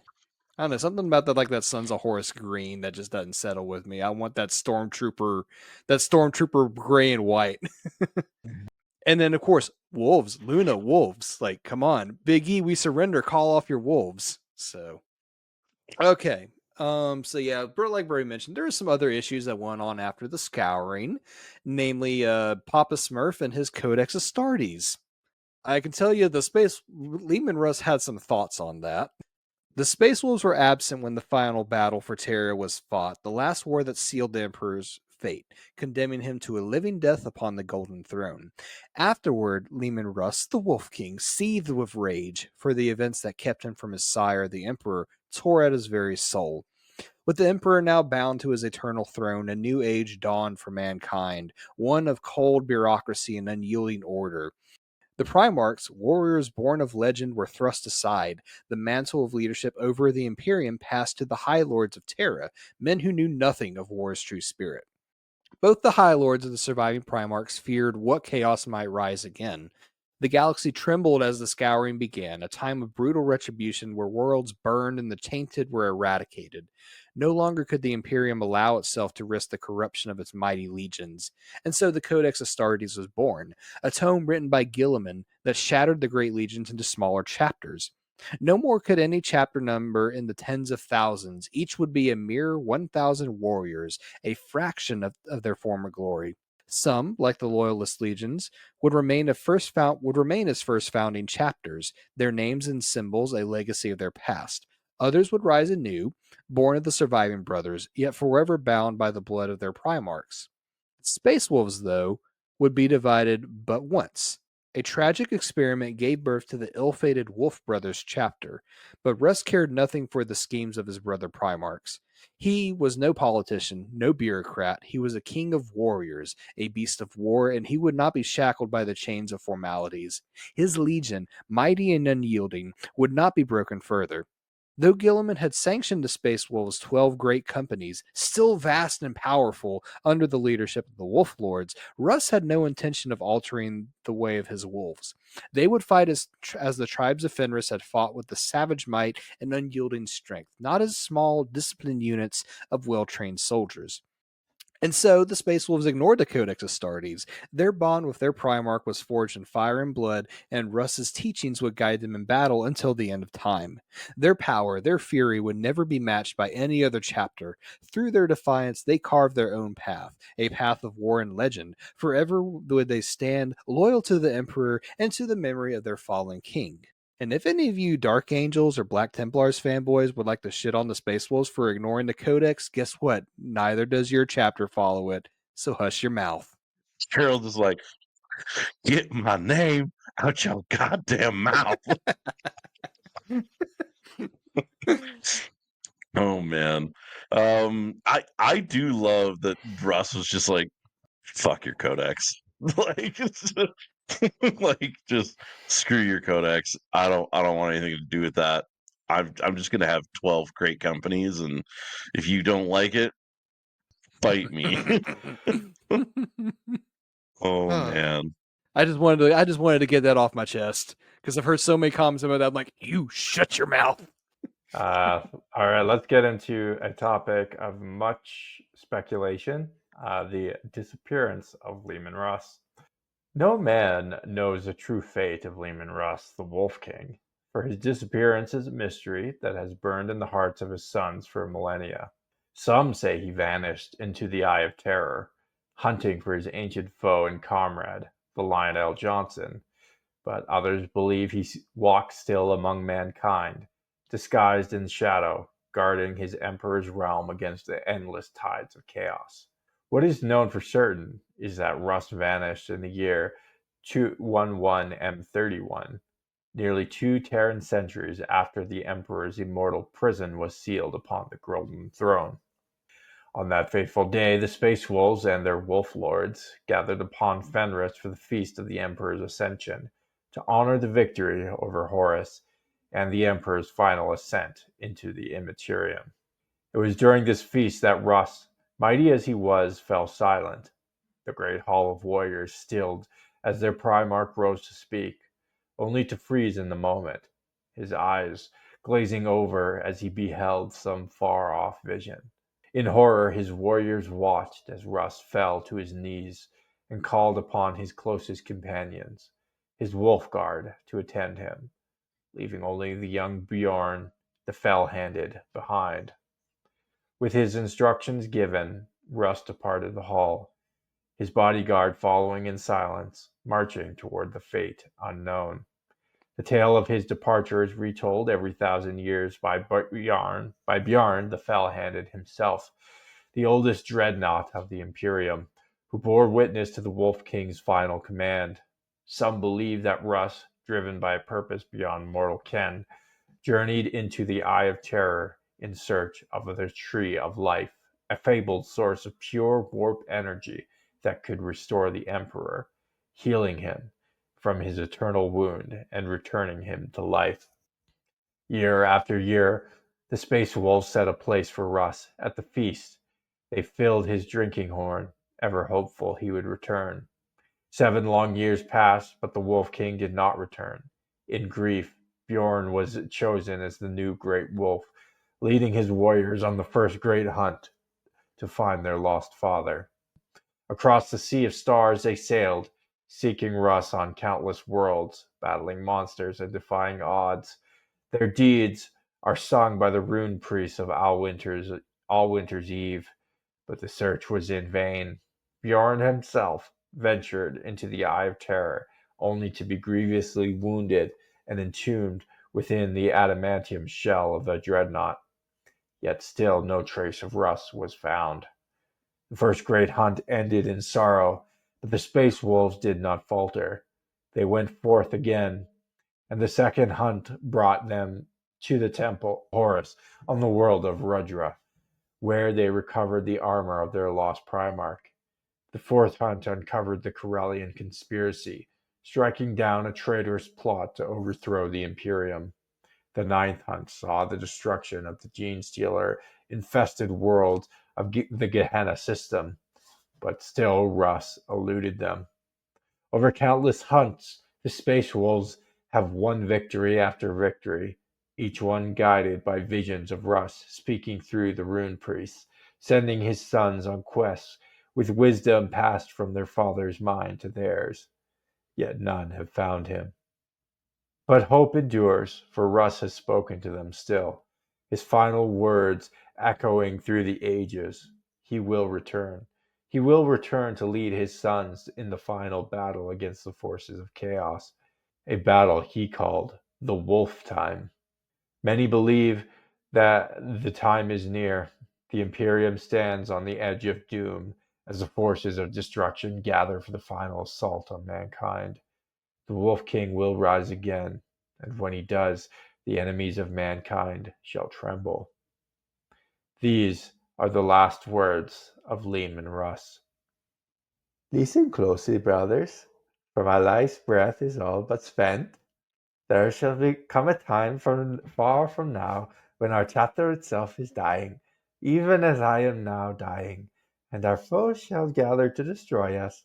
Then, my children, I shall listen for your call in whatever realm of death holds me, and come I shall, no matter what the laws of life and death forbid. At the end I will be there for the final battle, for the wolf time. Ow!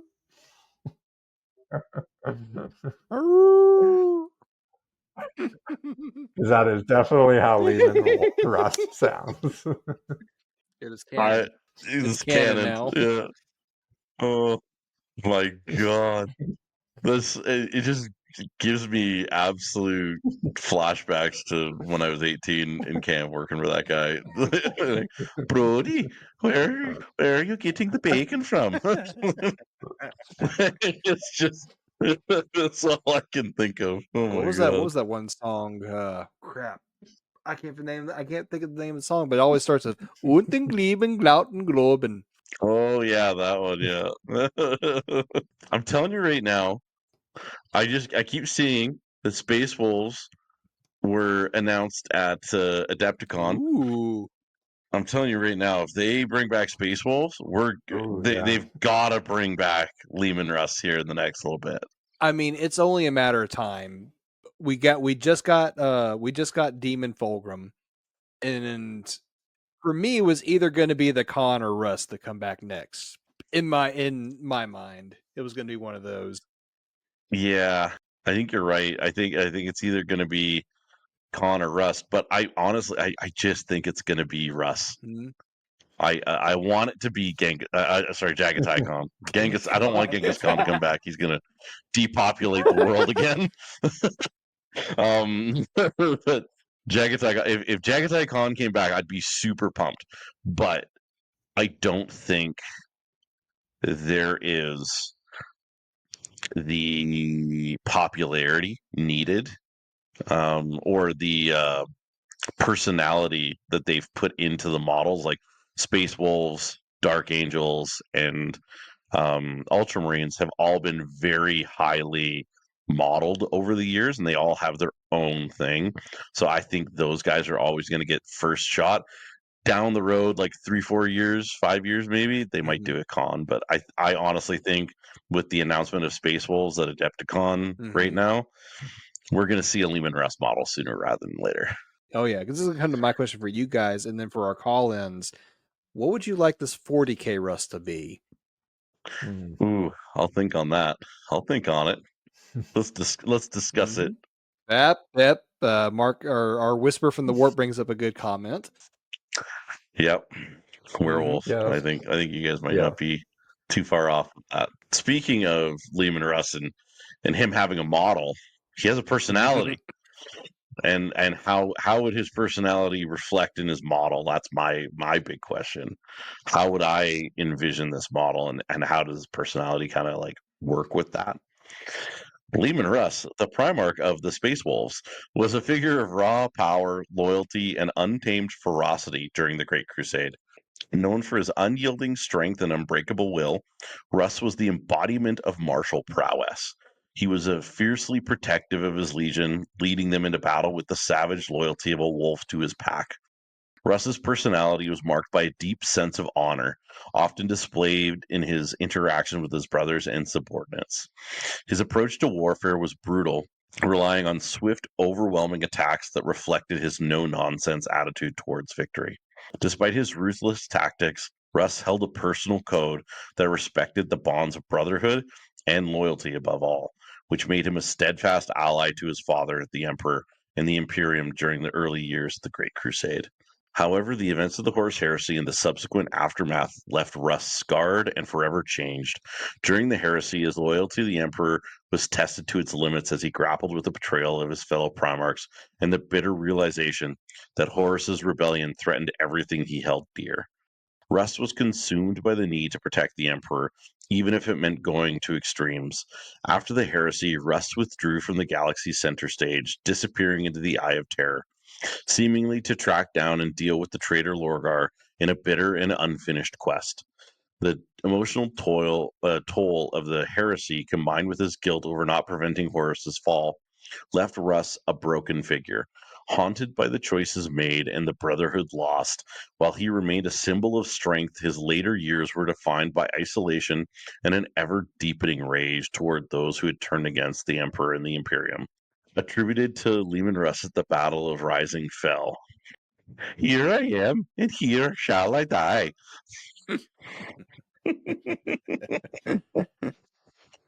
Oh boy. Oh no.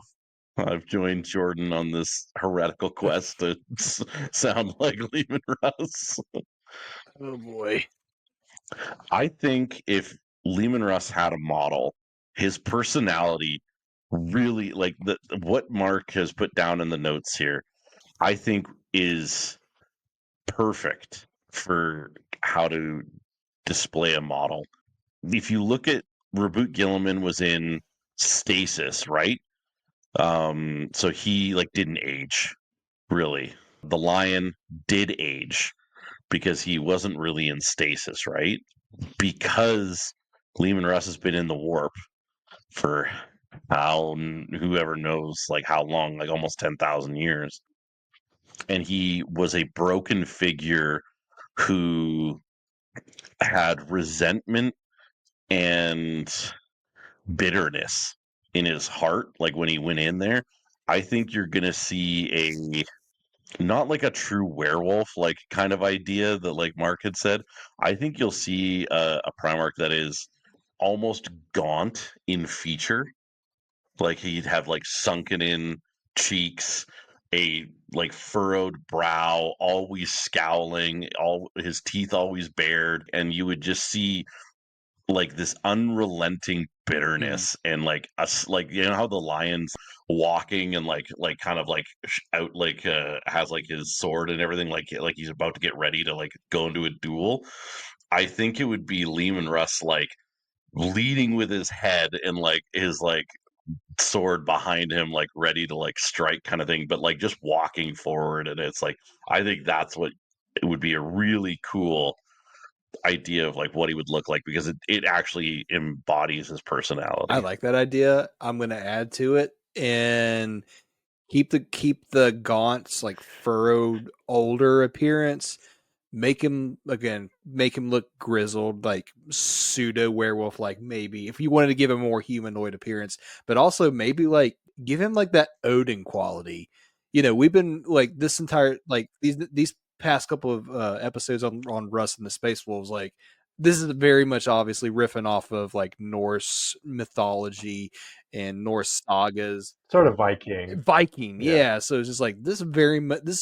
I would be very disappointed if they didn't do like a humanoid Russ model and make him like very Odin coded, because I think the Emperor is like called the Allfather or something by the Space Wolves.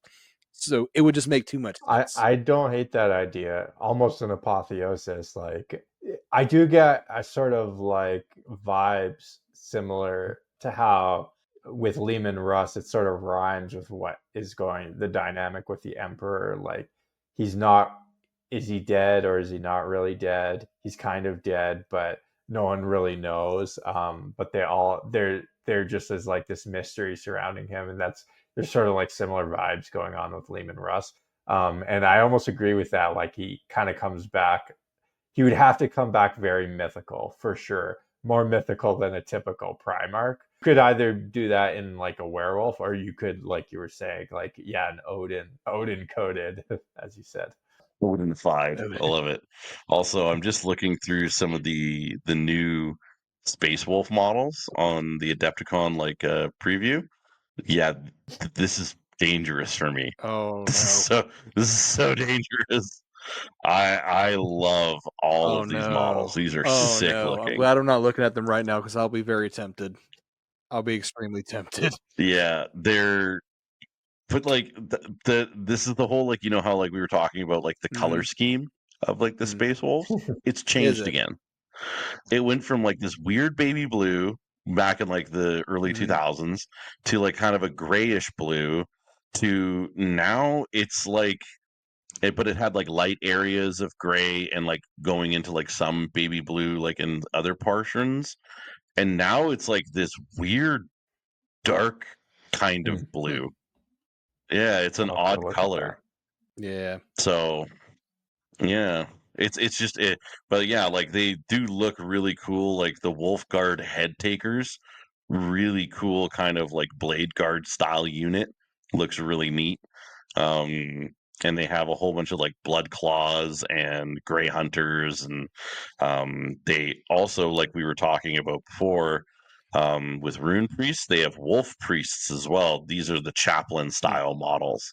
So they've come out with a new Wolf Priest, and I think you'll probably see a Rune Priest and maybe a Leman Russ model down the road. Very possible. Very, very possible. Yeah. So I like what you guys both added to that kind of like Leman Russ coming back as like Odin, and like that kind of like Odinification of him, and it's really cool. It's an idea for sure. Granted, that's just like my personal thought process. It would definitely be interesting if they did like that full on werewolf or wolfen type of Russ. The only reason I don't think they would do that is because they already made a point of Corvus Corax being this demon bird type thing right before he disappeared. So I'll say when for Jax's sake, they bring Corvus Corax back, I would be very interested to see if it's going to be his demon bird form. But that's neither here nor there at this point. So while we're on the subject of like what kind of like what's Russ going to look like, we can also call motherfuckers. Jax, I love when some of the comments, man. Call motherfuckers. Oh, perfect. Man. So, all right. So we're talking about like how we'd like to see a Russ model, but he does have some war gear, and I don't know if that's going to come back with him for 40K. But one of them, real quick, is called the Kraken Maw. Was the original primary weapon of Leman Russ, a massive and ornate frost blade renowned for its brutal power. Its teeth were forged from the remains of a Fenrisian kraken, giving the weapon an otherworldly and fearsome appearance. As a symbol of Russ's ferocity and dominance in battle, Kraken Maw was more than just a weapon. It was a part of the Primarch's very identity. However, during the Night of the Wolf, Angron shattered Kraken Maw, leaving the weapon broken and its legacy stained by the horrors of the heresy. In the aftermath, Leman Russ replaced Kraken Maw with the legendary Frostblade Mjolnir. Ha ha ha ha ha, I see what you did there, GW. But the legend of Kraken Maw continued to haunt his legacy, forever a reminder of the brutal conflict that defined the Primarch's path. And list totally, and then of course the totally not Mjolnir ripoff, Mjolnir, the sword of Balinrite. Mjolnir, the weapon of Leman Russ, is an ancient and dread artifact. Its origins lost in the mists of time. In Terran tongues, it has been called Balinrite, a name steeped in the dark legends of the Age of Strife, passed between tyrants and warlords who carved their names in the blood of their enemies. But to the sons of Russ, it is always Mjolnir, the fang of the Wolf King, a weapon won in the fires of battle, a prize of conquest that carries with it the legacy of Fenris itself, a power sword of unimaginable strength. Mjolnir strikes with a blade that darkens as it kills, first staining red with blood, then black as the soul is consumed. It is a weapon forged not only to tear through armor, but to rend the very spirit, leaving nothing but ruin in its wake.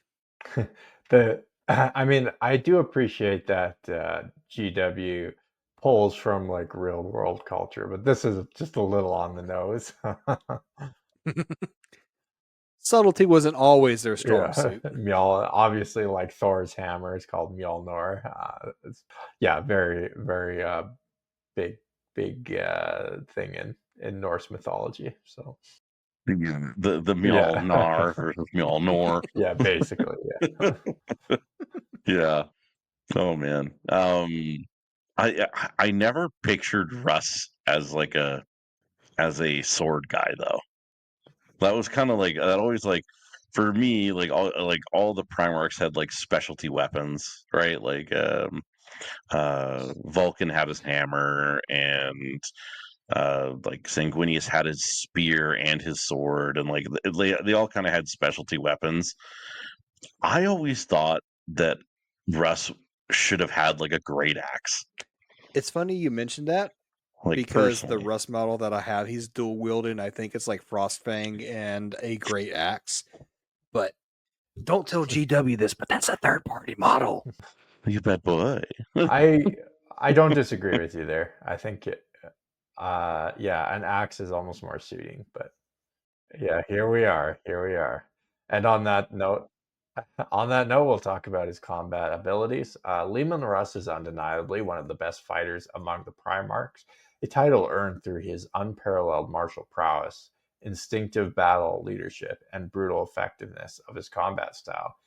His ability to engage in close quarter combat with unmatched ferocity, wielded his iconic weapons like Krakenmaw and Mjolnir, set him apart from many of his brothers.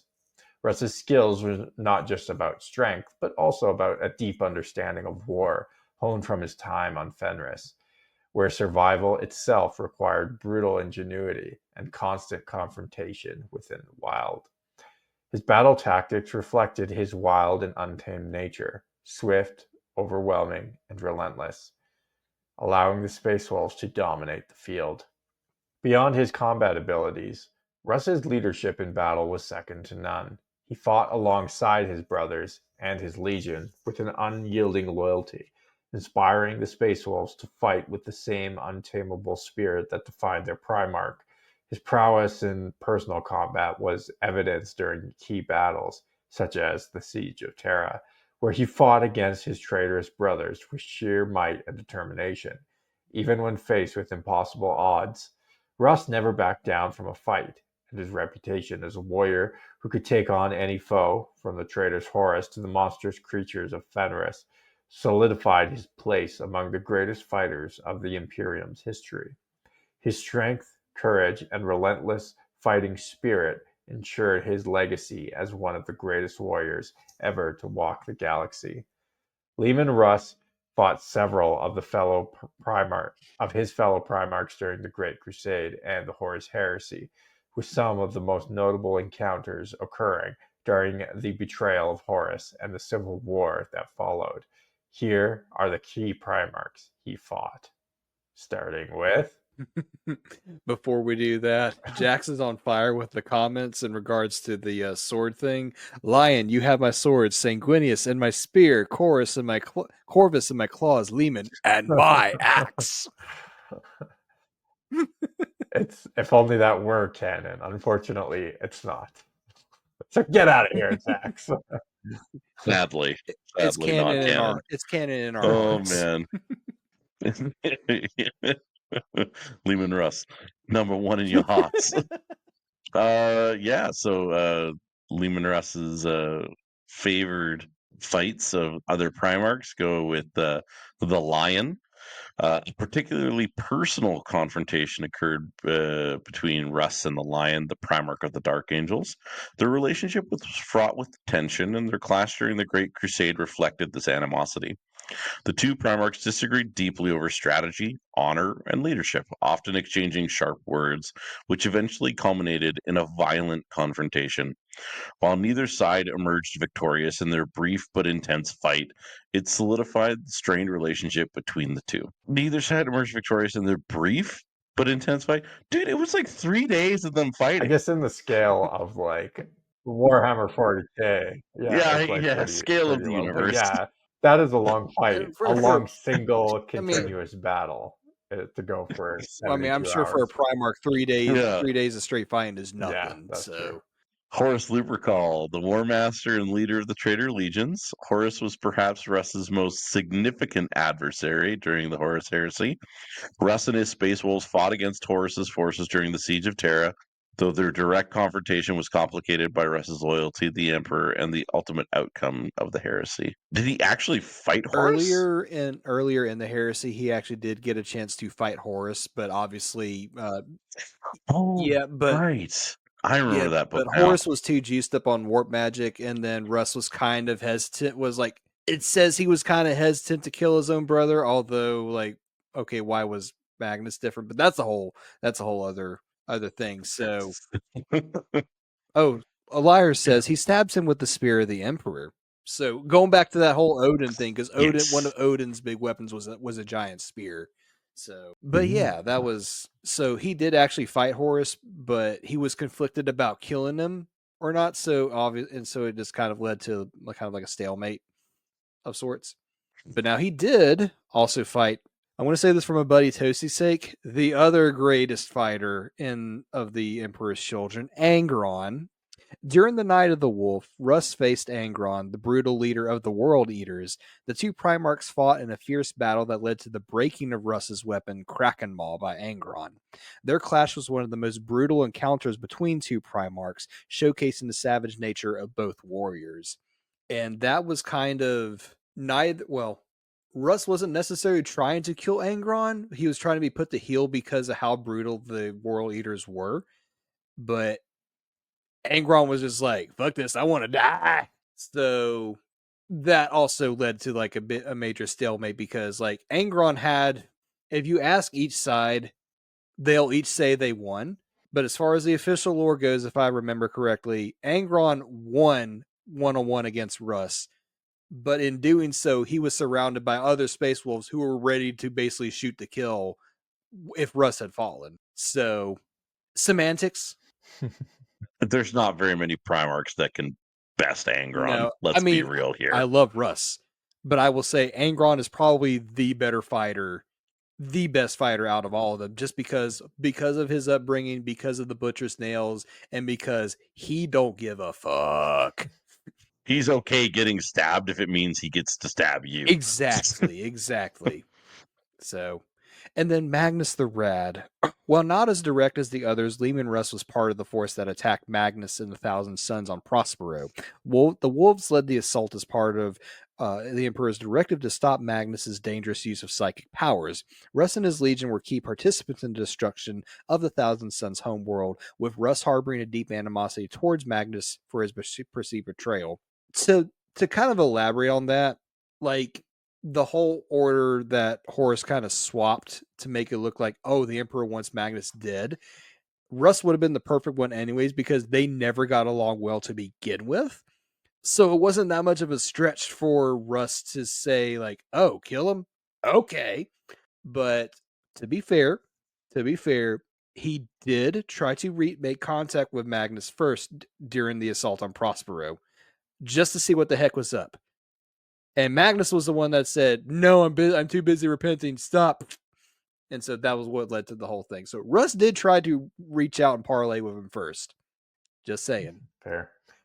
All right, let's get the next fight is Lorgar Aurelian.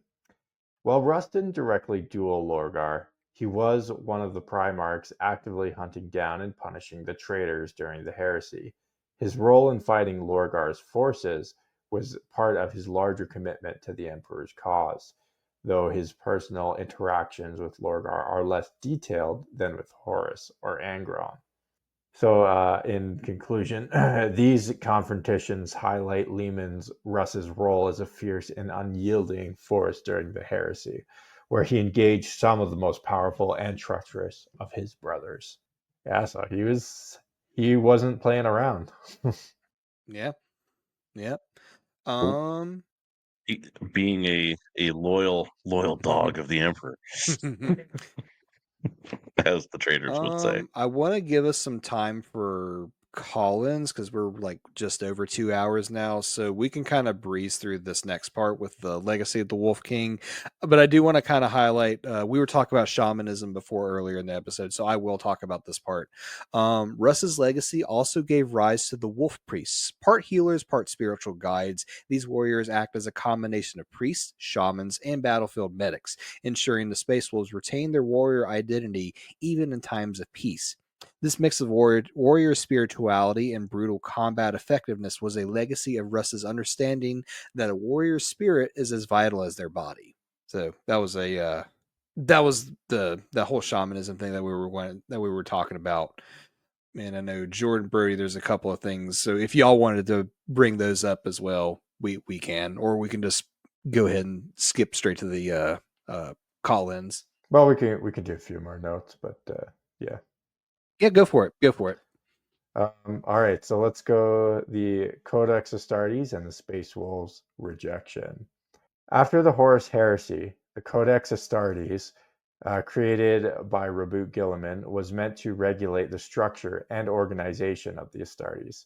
However, Russ, like many of his brothers, rejected its rigid structure, choosing to preserve the Space Wolves' unique way of war. This defiance is a direct result of Russ's leadership, and his understanding of the Space Wolves' strength came from their wild, untamed nature. The Great Hunt and Quest for Glory. Russ's Great Hunt is another cornerstone of his legacy, where the Space Wolves continuously hunt for the greatest threats to the Imperium, especially those that lurk beyond the sight of the Emperor. It has become a central aspect of their purpose, emphasizing their role as the vanguard against the darkness of the unknown. Dun dun dun. Dun dun dun.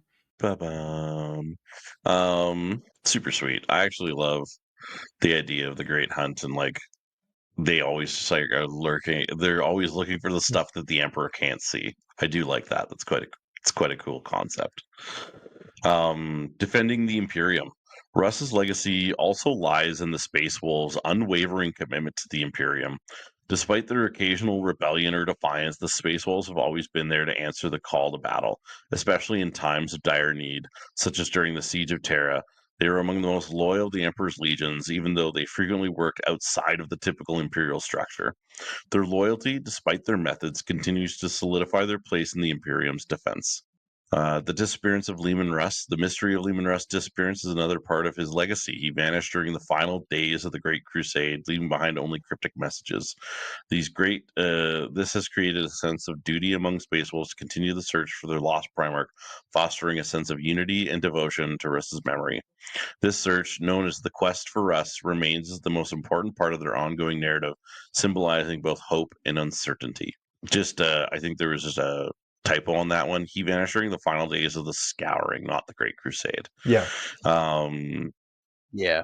And in summary, the Leman Russ left behind a legacy of indomitable spirit, fierce loyalty, and a warrior culture that has shaped the Space Wolves into one of the most unique and feared legions in the Imperium. His impact was not only on his legion, but also on the broader Imperium's ability to face its many foes. All right, guys, we're going to jump into some calls real quick to try and get through all of these because we got a few people waiting. We'll start with Jax. Are you good to go, buddy? Great. Okay. Fantastic. Well, who did GW pay? For what? First, it was the Emperor's Children episode, and then getting Emperor's Children models. Now it's the Space Wolves. I mean, I don't know, man. I think Mark's maybe got some strings that he's able to pull at that GW marketing team. Hey, I'm gonna come up with an episode. You best have some models for me. Mark, I've always been a diviner, GW. I don't want to start a Space Wolves army, but you guys are making it so hard. I know. I listened to your many thousands of points of many armies there, Jack. I'm broke. That's all I can say. I could trade out some stuff for I bet you I could sell a bunch of my Tyranids, and I could get me some Space Wolves. Yeah, let's get another power armor army. Let's do that. Fantastic. Hey, Jack, I got a question for you. What do you think about Leman Russ and his rejection of the Codex Astartes? What does that kind of say about his leadership to you? Like, what's your opinion on that? I kind of think it definitely makes him more of a now guy instead of a think of the future, because Gilman's whole thing was, oh, we must limit the legions from what was once millions to like 1,000. Well, I might be over exaggerating the millions, but of course that was what like made the Horus Heresy so like poignant, because you had thousands of Marines going at each other. But then after the Horus Heresy, Gilman writes up the Codex. Lehman's like, "This sucks, man." You kind of gotta agree with him, because like your empire just got cut in half in terms of soldiers, and then that half was cut in another half because of all the killing, and now you got four gods, a bunch of demons, Xenos on all sides, and you're internally falling apart because of cults everywhere. And Lehman's like, "Fuck you, Gilliman, let's do this." Not to mention too, like numbers wise, I can't remember the exact number, but like by the end of the heresy, the Space Wolves only had like maybe the tens of thousands, like basically 1,000 for each of their great companies, which there were like 12 or 13 at that time. The Ultramarines and the Imperial Fist had like hundreds of thousands. Yeah. For them, that kind of makes sense, but for the Space Wolves and I think like the Salamanders and Raven Guard, who were already small to begin with, that just didn't make too much sense in their mind. Also, speaking of the Raven Guard, but one of my favorite like Primarch relations is Leman Russ and Corvus. Because from the get-go, they're just bros. Like Leman teaches Corvus how to speak Fenrisian.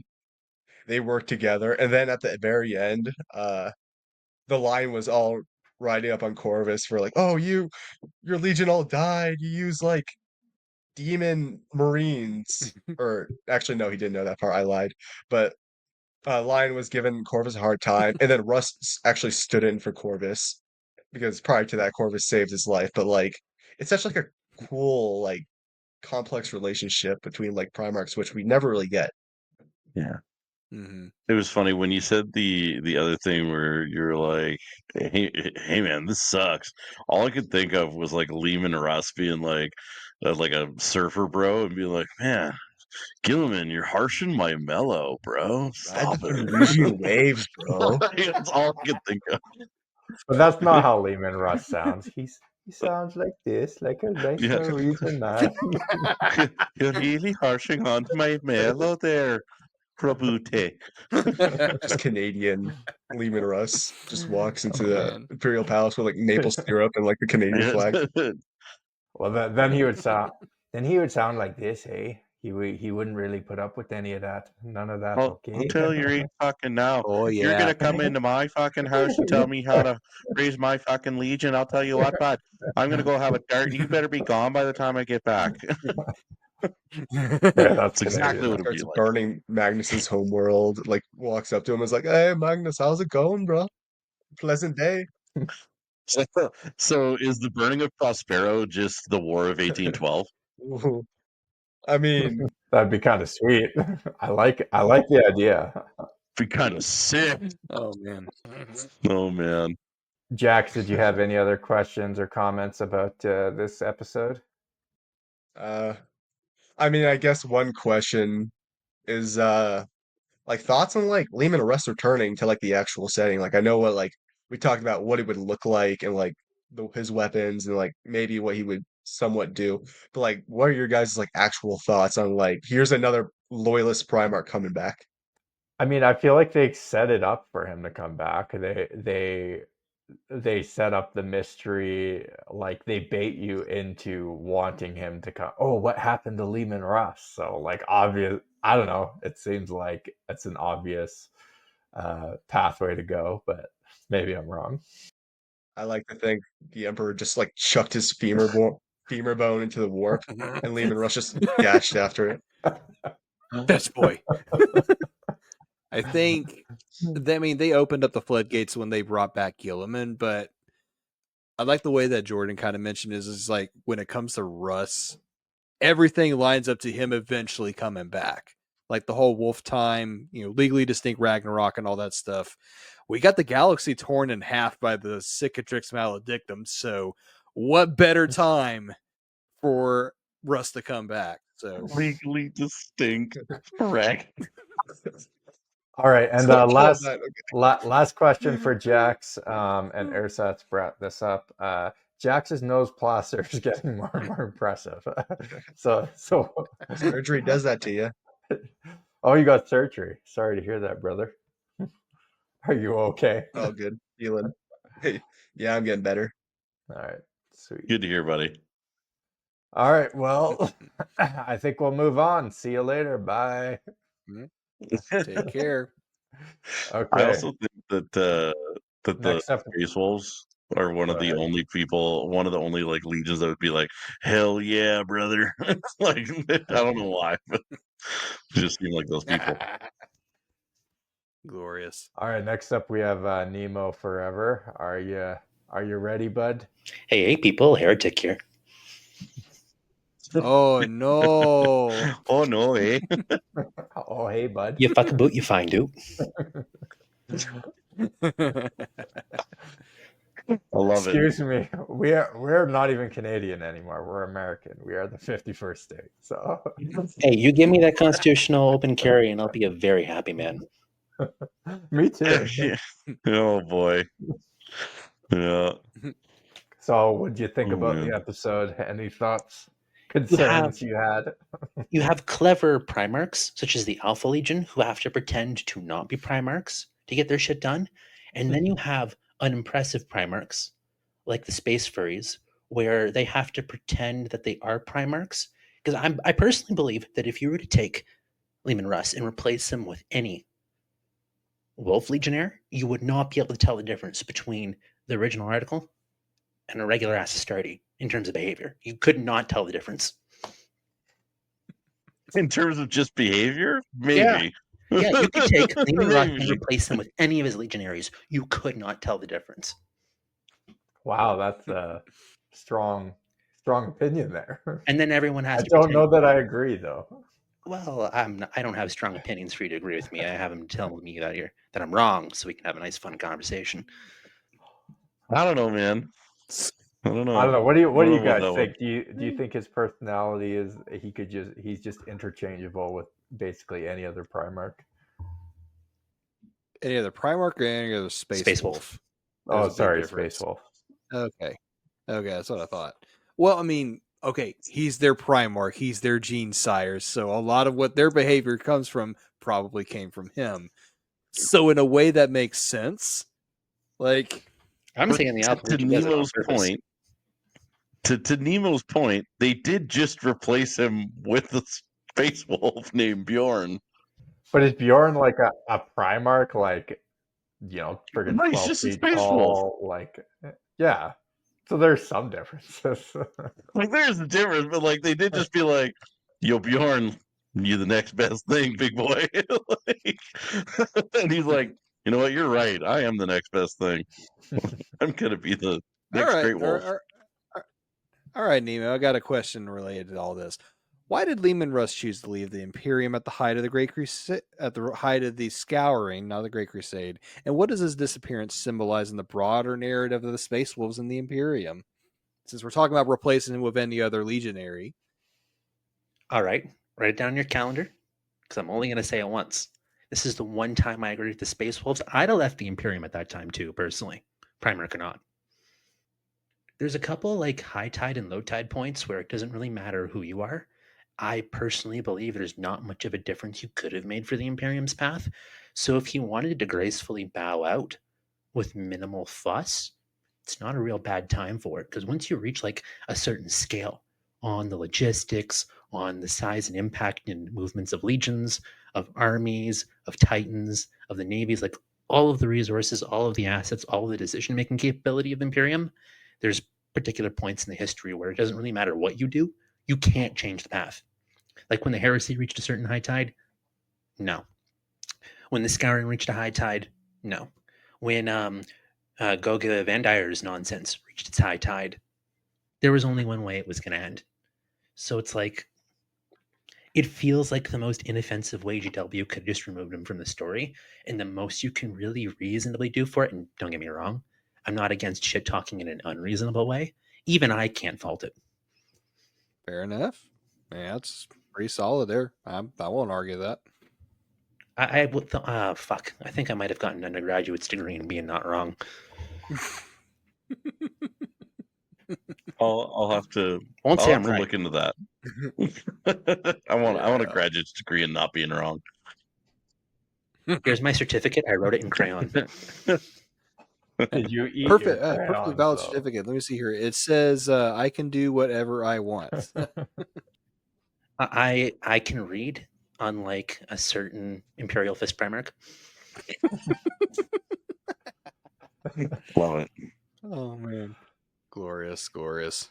All right. Did you have any other questions or comments about this episode that you want to bring up? It was fun. I was just gonna lurk and not say anything in the chat, but shit talking with Jax and just shit talking was just too much fun to resist. Well, he needs it. He definitely needs it. Oh fuck! Like shit talking with Jax is a fantastic pastime. I'm surprised I don't do it more often. Absolutely. We gotta play more opportunity too. So I guess. I mean, you're definitely not wrong. It's definitely enjoyable.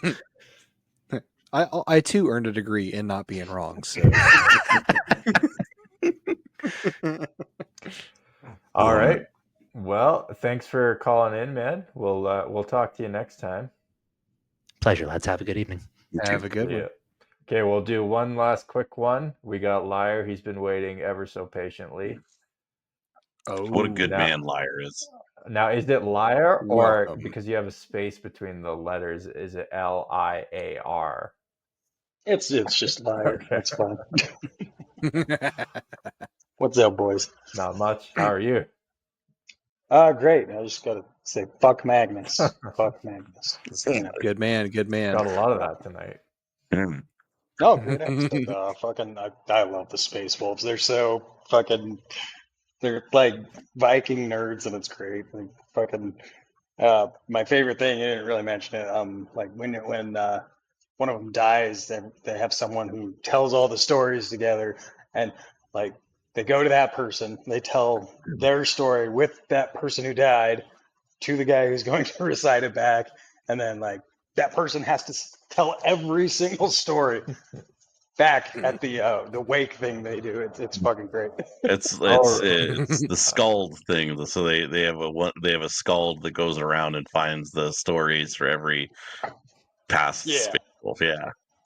Yeah, that is. And yeah, like they don't even care if the stories are very true. They just have to be good. As any good saga would. So Yeah. Don't let the truth get in the way of a good story. Liar, you really like the Space Wolves. What do you think about like their like Leman Russ's like brutal and savage nature and how he balances it with like honor and loyalty. How does that like kind of that duality manifest it in the Space Wolves of today? I don't know much about the 40K Space Wolves, but I mean a lot of that from Russ is a facade. Like he's playing it up for the Space Wolves. He's playing up his savagery and everything like that because he's actually really fucking smart and really well spoken and everything like that. Like it seems like a lot of it's just him doing it for his Legion, He's acting like the big dumb jock when he's actually secretly a nerd too. Exactly. But not like a Magnus nerd. Not that fucking book nerd shit. Well, Jackson, the comment previous caller is now saying he's fighting words. Magnus did nothing wrong. Yeah. Look at the wording of that. Because he couldn't do nothing like he was supposed to, that dumb bitch. Thank you. He was told to do nothing, and he still did that wrong. Exactly. Yeah, if you can't do Magnus. nothing right, there's something seriously wrong with you. Right? It's all about phrasing. Yeah, it is fucking Magnus. So I got a question. What are your wish, hopes, and dreams for a Leman Russ model, if he would happen to return, or what would you think would be the best outcome for that? I do like a bit of the idea of maybe not full fucking wolfing, but like definitely, how when your dog sees something it fucking hates, the hair starts standing up on its back. I want to see that all the way up his back. He's got to be bare chested. Yeah. They found his fucking armor, so of course he's got to come back half naked. I agree. If just a little, like a very like subtle, kind of wolf-like additions, but not like a full-on werewolf. That's not a bad idea either. I don't hate that. Definitely don't hate it. Yeah, just something to show that like he's been in the fucking world. He's been in the fucking wild. He's had no touch of reality for thousands and thousands of years. So I think that'd be really cool. I think going off what you said, Liar, where like there's got to be something that kind of like stands him out. Doing something where like in Lord of the Rings in the movie they show Bilbo, and then when he like sees the ring again, he goes all like psycho and like his face and teeth change and everything. Having just a head swap for the model. Where it's that'd be sick. You've got like normal Leman Russ, and it's like, well, he's actually going to go full wolf in this game, and he's got like a different head that you put on. I think that'd be sick. Yeah, for sure. And then like, instead of coming back with a weapon, I don't think he should have a weapon. I think he should be fucking long clawed, like his nails are grown out and just some vicious, fangs, ready to fucking barehanded tear out your throat. Like that would be sick. Yeah, I like it. Fantastic. That would be very sick, actually. Yeah. You guys keep changing my mind on what Leman Russ should look like. every idea I hear, I'm like, yeah, let's do that one instead.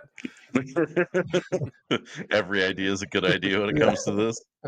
Yeah. I like the head swap idea because like Demon Fulgrim has like a different head swap too. So if you want a more Odin like Russ, well, there you go. If you want a more Wolfen like Russ, well, there you go. So it all works. Yeah, that'd be sick. We heard you like head swaps, so we gave you some head swaps. Pimp your Leman. Oh, man. Oh, boy. All right, Liar, did you have any other thoughts or things you wanted to push out into the ether? I don't think I said it enough, but fuck Magnus. Just that. All right. Fantastic. No. All right, get out of here. We're done with that. Have a good night, good sir. We're done with you, Liar. You and your anti-Magnus Don't worry. propaganda. Well, to all the Thousand Suns fanboys, I know we dunked on you guys a lot, and we dunked on Magnus a lot. But guess what? When we get to Magnus and the Thousand Suns, we'll be just as much a hype man at that point. So Yeah, don't exactly. worry. Just my whole tune changes when we get to the thousands suns Exactly, and then we're episodes. gonna be, and then we're just gonna be all anti-space wolf propaganda at that You point. know what? You know who's the real cool guys? The Thousand Sons, not like those furries, the space wolves. Like, just go real hardcore into it. Exactly. Oh man. This is the fun of being a impartial hype man for every single Primarch. Almost every single Primarch. But great episode tonight. Any Yeah. closing thoughts for either Jordan or Brody? No, I like the Space Wolves. You know, I like Leman Russ. I don't hate them like a lot of people. A lot of you people hate them. Looks in Thousand Sons. What do you mean, you people? There's nothing wrong with the Space Wolves. What do you mean, you people? Yeah, no. It was good fun. Good fun. Fantastic. I just love that we did a Space Wolf episode when they released Space Wolves. So this is fantastic. That was The timing on that is just that was crazy timing. perfect. Chef's kiss. Chef's kiss. I'm not gonna lie, I would have been it would have been crazy if they released a Leman Russ Oh, dude. model on the Leman Russ episode. That would have been, I'd have been like, well, Mark, who is your contact first? Like, yeah. But no, it's a good time. I really love the Space Wolves. They're like I said, top one or two. Like, it kind of changes back and forth on how much I love the White Scars versus the Space Wolves. So I love the White Scars more, I think, because I have so many White Scars models. But the Space Wolves just hold a special place in my heart for sure. But yeah, Leman Russ, a really cool Primarch, a lot of depth to him that people don't really take into account. That whole like playing dumb thing, it's definitely his vibe, and I really like it. Good episode. And as far as what's coming up next, well, we as we all know by now, we've done this for 6 Primarchs, so you guys know what follows. We're going to do the 30k Space Wolves during their Legion era, and then after that is going to be the 40k chapter era. So a lot of interesting stuff with the Space Wolves then. So tune in for that. And honestly, I got nothing else. So why don't we just end this all with a nice little. There we go. Love it. If you like listening about homebrew lore, check out Lorehammer Listener Lore. Mark, me, several other guests are on that. A lot of cool stuff. If you like talking about Warhammer Fantasy or Age of Sigmar, come on over to the Grimlore podcast, where me and my co-host Rayway talk about all things Warhammer Fantasy and a few other settings that we feel like talking about. So that's my shameless plug. I'll hand it over to you guys. Yeah, so just also make sure to check out the Star Lores podcast, a Star Wars Legends podcast. If you like Christian and I, if you like some of our content, go over there.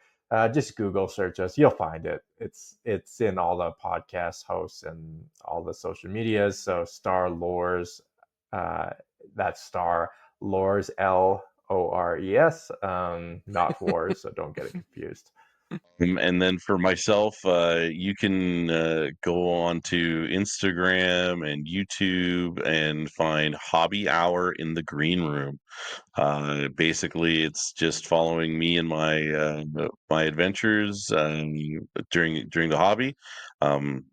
Basically, it's just going through and finding what average Joe hobbyists do, setting up a hobby room, going through how to make an army, painting an army, stuff like that. Just average hobbyist things that, not everything needs to be a golden demon peace winning project. It can just be an army that you love and work on over time, right? So that's Hobby Hour in the Green Room.